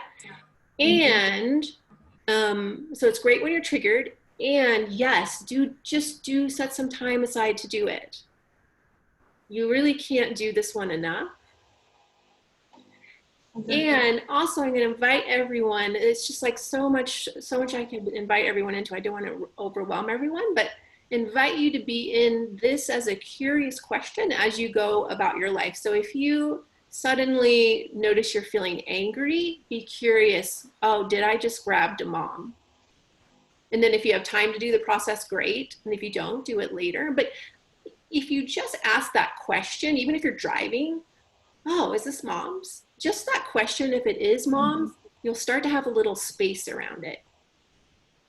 And that's the thing we're looking to create, is space that around that this is you. Because when it's you, there's no space. When maybe this is not me, you can open up some space. So just holding the curious question as you go through your day, is this mom's? Did I just grab onto mom? Even if you can't stop and do the whole process, just that question will be illuminating. What if the answer is no? Yeah, then you trust that. Sure. Okay. Yeah. Then you just trust that. Okay. Well, not 100%. You might check again, because sometimes the saboteur might be coming in. But usually let's say you get a no, go ahead and just try. If this is mom's, I let it go. That will always be your telltale sign. Even if it's like a tiny bit more lightness or a tiny bit more peace, that's a telltale sign that this is emerge.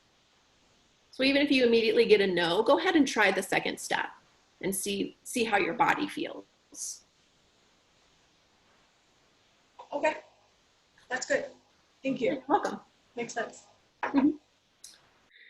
Joanne says, what can we try to do to reach emotions that we know are stuck deep down or number out? That probably means numbed out. Yeah, I'm assuming that means numbed out.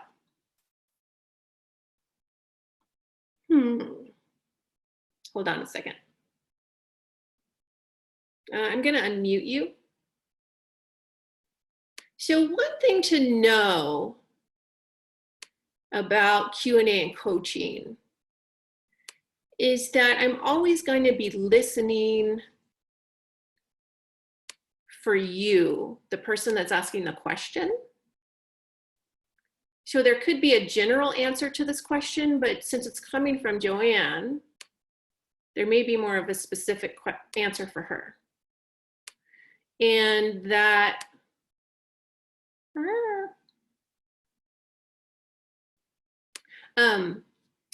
and that you may see me coach one person in a totally different direction than you see me coach another person who fundamentally asked the same question. So Joanne, I'm curious to say, if you could say more about that, because what stands out to me is the word try. Mm-hmm. And I know you do a lot of work on yourself. Mm-hmm. So part of me is, while it's great to want to reach deeper down stuck emotions, so that's a great thing to want to do. For you, I'm wondering where that's coming from inside of you. Yeah, I can explain how that kind of popped up for me. Yeah. So interestingly, the day after the class last week, I had this giant grief ball about, I think I told you I had an abortion last year that I regretted. Yeah. And I've had grief about it, but this giant grief ball came up and I was like, started going into that deep sob that you explained. Yeah. And I was kind of just like, all right, here we go. And for whatever reason, it just like zoop, like it didn't complete. And that night I've been in extreme mysterious pain in my uterus. I went to the ER last week. Okay. And And I just find that really interesting, the timing of it all. And like, I'm noticing that I just went into an emotional numbness, Yeah. even though I'm feeling all this physical pain. So I was just, it's kind of like I'm sure the emotions will come back at some point, but I was just Yeah, they will. kind of curious. Yeah. I'm curious so this grief started to come and then you kind of went, all right, here we go. Was there suddenly an attachment to the outcome? I don't think so. It came on so suddenly. I just like, No, when you I said, opened, all right, here we go. What I mean, I didn't think that to myself. I was just like, I opened to it. uh-huh. I was like, oh, like, I see there's more grief to be had about that. And Okay. yeah, I mean, that isn't what I was thinking. This is all kind of in hindsight. Like, I feel like I opened to it, but that it got cut short. Like I think there was some fear. What was the fear? If you think back on that, what was the fear?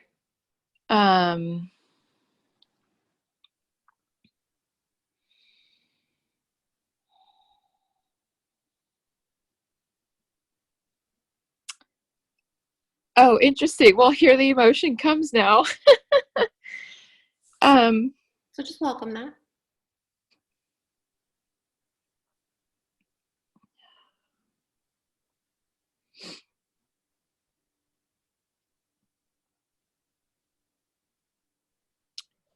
I think I'm noticing that I was afraid that meant letting go of her.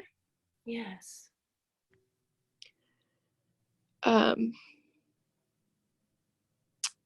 And still, there's still some part of me that like wants to go back and make a different choice. So there's like some attachment Right. around it. Yeah. That makes sense. Can you allow yourself to still want her? Can you just say yes to that? You still want her. Yeah, I mean, that's definitely true. I think that's been part of the pain is I do still want her. Yeah. Can you let yourself feel that longing and the pain that comes with the longing because you don't have her?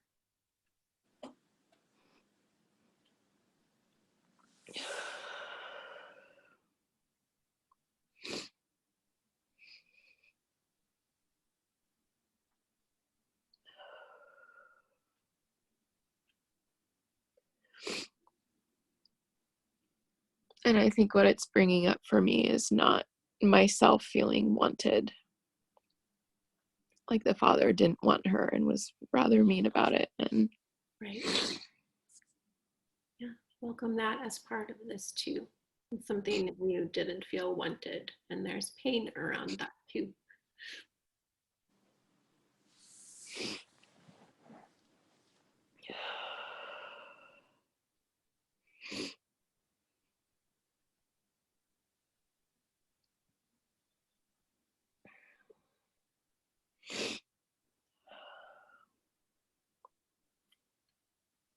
And then keep with your process, but let me ask you, would you like to keep holding space here, or would you like to, does this feel good? Do you want to just need to move on and you keep with this on your own?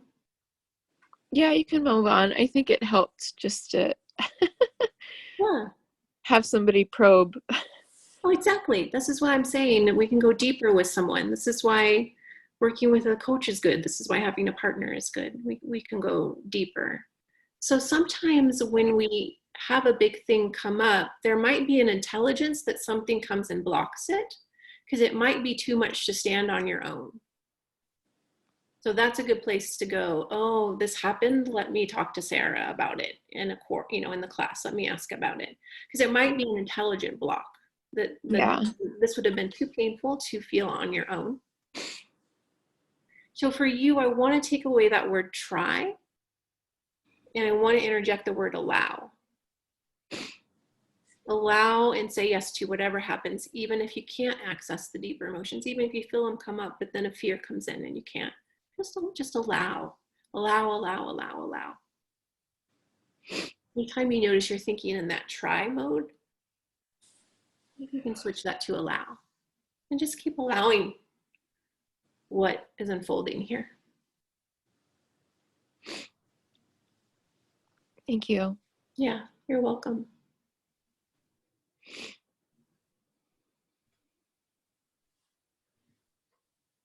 Let's see.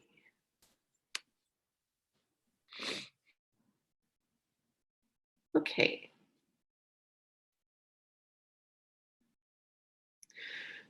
Debbie says, I really love this process and the reminder to keep practicing. Great. Nicole says, happy to get coaching. Okay, let me go find you. Okay, let's see. So we've got Nicole, and then Lena has a question. Jasmine has a question.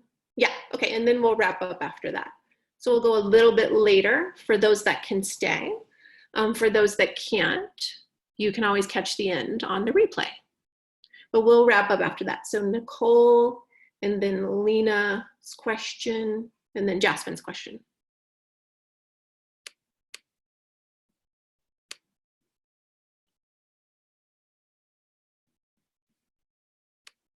Unmute. Okay, hi.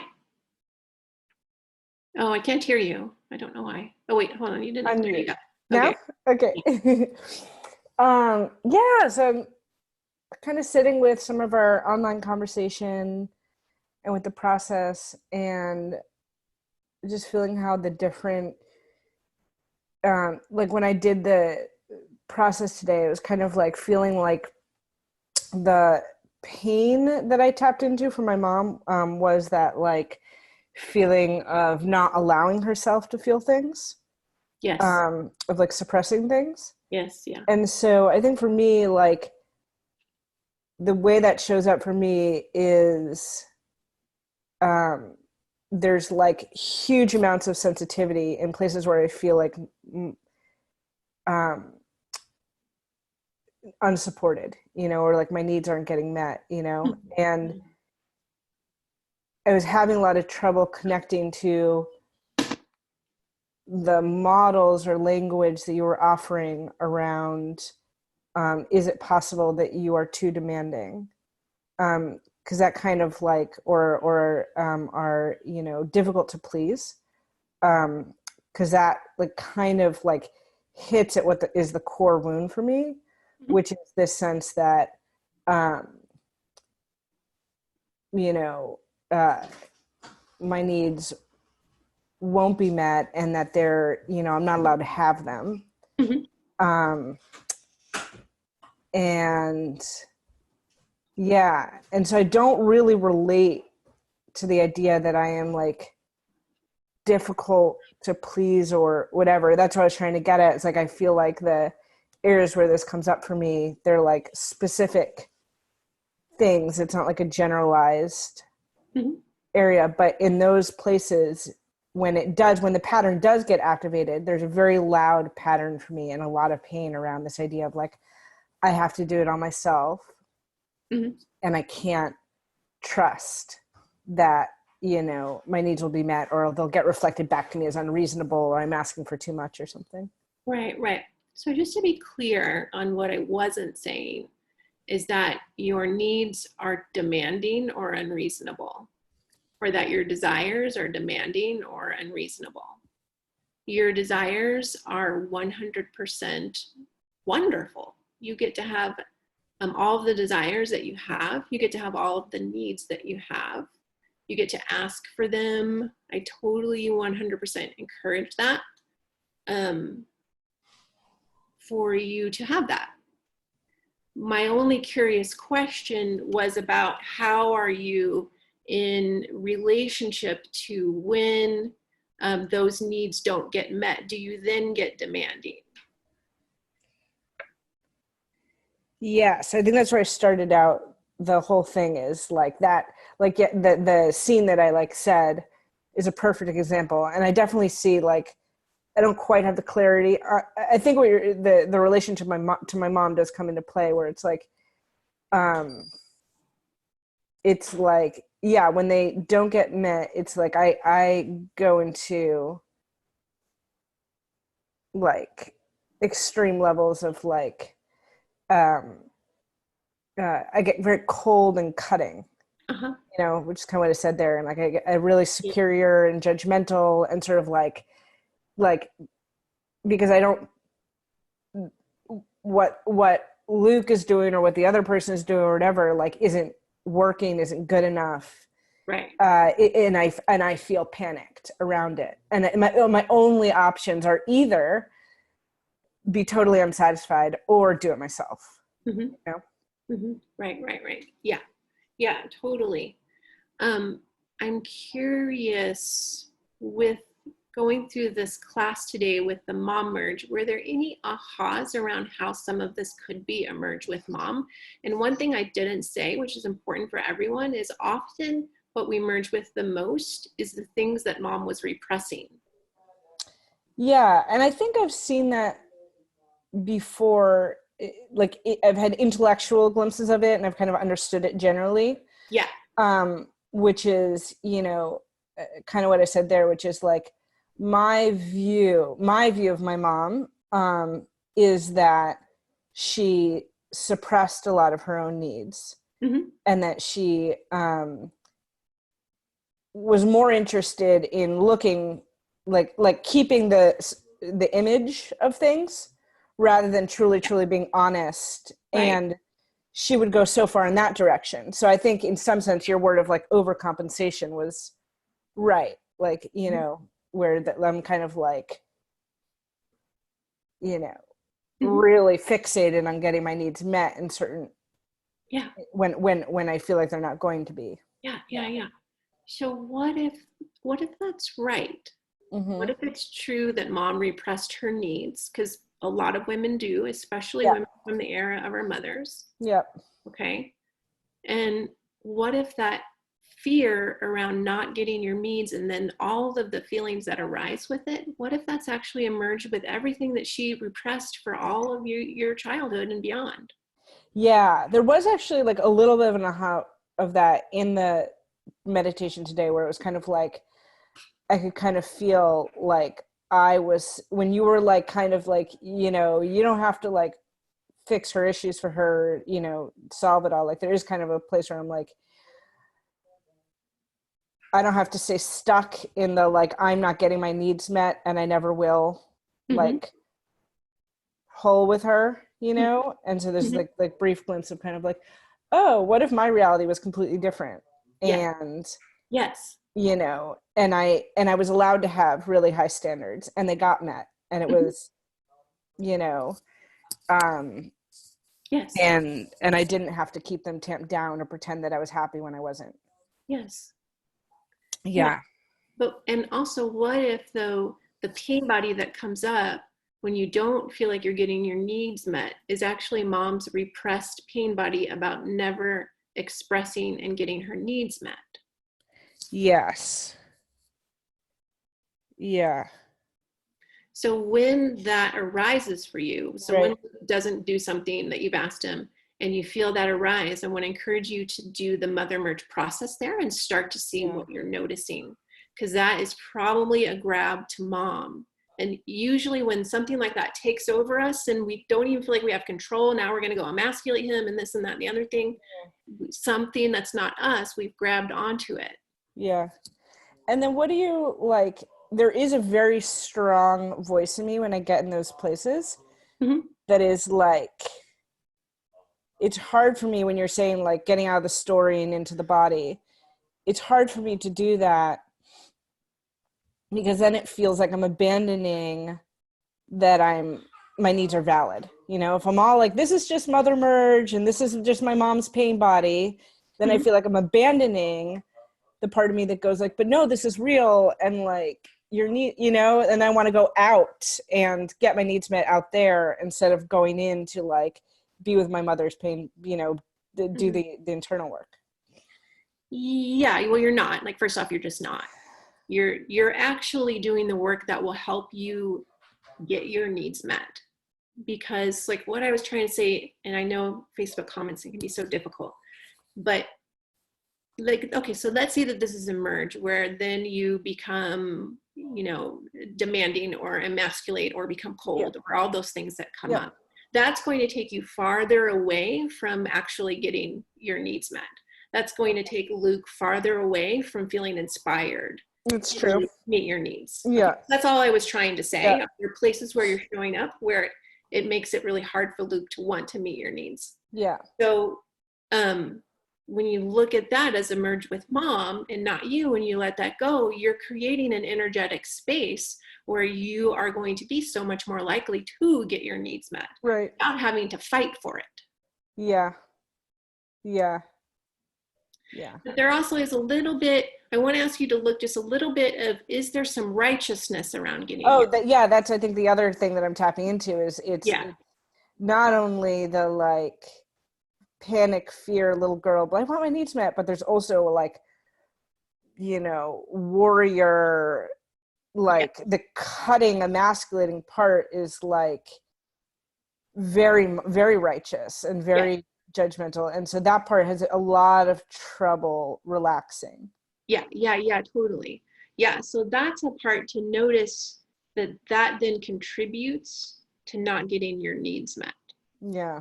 So just to take that piece of responsibility that you have a say in how the field is getting created in your relationship around getting your needs met. And then you're that one's super powerful in that way. Yeah. And that one's very tough to let go because then there's another voice that comes up and is like, and now you're just being like your mom. If you let go of that, You're not. Yeah. Because this isn't, you haven't ignored your needs. You haven't pretended that you don't have any, but you also recognize that sometimes someone else can't do that. Yeah. That sometimes that is true, and that sometimes that needs to be okay. Mm-hmm. So the less, though, that you're grasping and self-righteous that he needs to do this, the more he's going to feel inspired to do that. Yeah. Yeah. You start to create a field of inspiration for him to meet all of your needs, because I'm sure he wants to. Mostly nothing more than to make their women happy. But you're creating a field where he's inspired to do that versus where he feels like it's an obligation that he has to do that. So it also has to be okay that he doesn't do that. Right. And that will make it more likely that he will. So it's a paradox. Yeah. Yep. Yeah. But the two big things I would say right now is when you notice that when that trigger comes, start to see it as mom, do the process on it. That's going to start to loosen it and have a little more space around it. So what you're needing is just more spaciousness around this. Yeah. And just start with that piece. Yeah. Okay. And see where you go from there and keep me posted. Okay. Sounds good. Yeah. Great. Thanks. Glad we got to clear that up too. Yeah. Okay. So Lena's question. Hi, Sarah. You mentioned that when you let go of the mother emotion or pattern, often the scared little girl will open up who wants mom and has a tendency to grab onto mom. Do you have suggestions about how to be with that part? I find myself over time learning to be with her, but I still think there are some instincts from that place to grab onto mom. Yeah. So this one I'll just answer generally for everyone. So much tenderness. Oh, sorry, let me repin myself. So when that little girl part comes in and she's scared and she just wants mom, you want to treat her exactly how you would treat if you had a little girl in front of you that was like, I want my mommy. You want to treat your inner girl exactly as you would treat that little girl. If there was a little 2-year-old crying in front of you that wanted her mommy, you would comfort her. You would offer her some warmth. You would tell her she's okay. You offer that same thing to your inner child. She's just looking for love. She's just looking for warmth. That's what she kept going back to mom for. She kept going back to mom for love. She kept going back to mom for warmth. She kept going back to mom for a hug. And often that's not what she got. So that's what you offer the little girl. Jaspin says, it's hard to decipher between the effects of the merge and the effects of the family behavior on me. I wonder if it's two separate areas to work through. Yeah, that's a good question. They're intertwined and they're different to work with. So the merge is what you just let go of. It's always a merge that's not yours that you let go of. The effects on the family is often the wounding. So that's going back to that difference between the mother merge and the mother wound. So the mother merge or the father merge is the process of letting go. The wound that you took on because of the family's behavior, that's different. And in the class on men, we'll be working with that process because a lot of us have a really deep father wound because of how our father was or wasn't. So in the men class on men, so our next class is collective female pain body. And then the class after that will be men. We'll be working more with what do you do with the wounds that you got. Let me just see if that answered your question, Jasmine. Hi. Hi. Hi. Nice to see you. It's good to see you too. Yeah, that makes a lot of sense. Okay. Yeah, and we'll do more work with the wounds in another class. Okay. Okay, great. Thank you. Uh-huh. Okay, and then I think I said, was that all? Or did I say there was one more? Mandy says, I love the painting behind you. Oh, thank you. Yes, it is Sacred Union.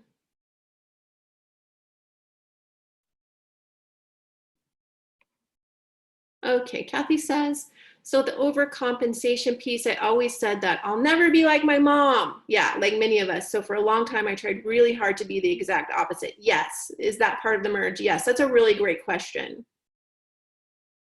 Yes, so like most of us will do that.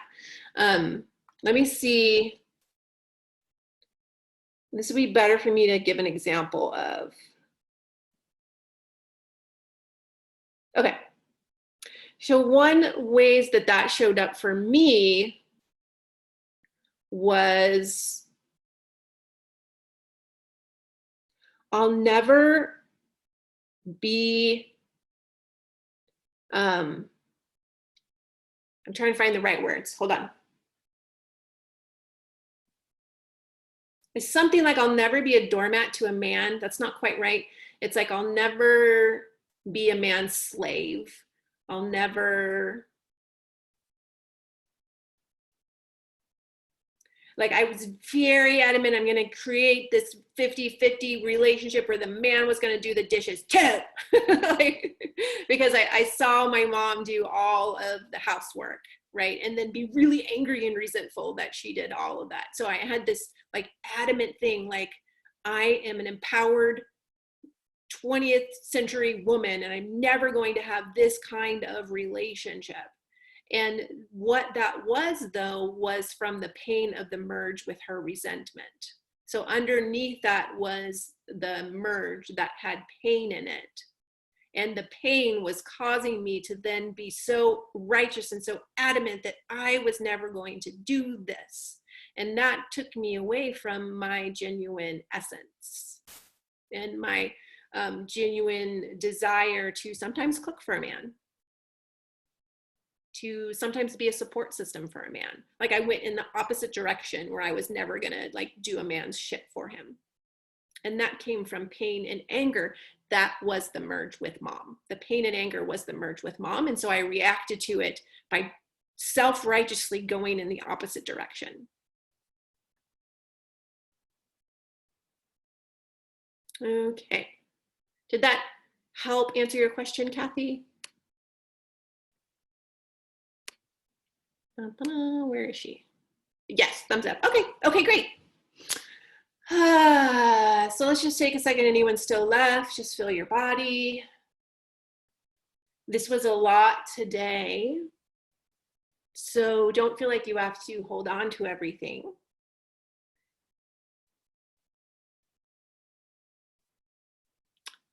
Do take an aim to do the mother merge process this week a couple of times. And just to be a little more conscious, like, could this be mom? is this mom? A little more conscious. If you notice a pain body behavior happening, get curious. Did mom do this? So just do the mother merge process and hold a conscious curiosity about this. And also, again, do consider talking to me about upgrading to some private sessions. This mother merge work is very, very deep. It's the thing that I've seen shift my clients' lives in ways that they had been trying to shift for years that they could not shift. And getting some private support around that will help you deepen with this process. So do reach out about that. And next week is the collective female pain body. We're going to do a ritual around unhooking from the ways we're plugged into the collective female pain body and some other things too. So I look forward to that with everyone. I'll mute everyone so we can say goodbye. Okay, bye, everybody. Thank you, Sarah. Thank you. Welcome. All right.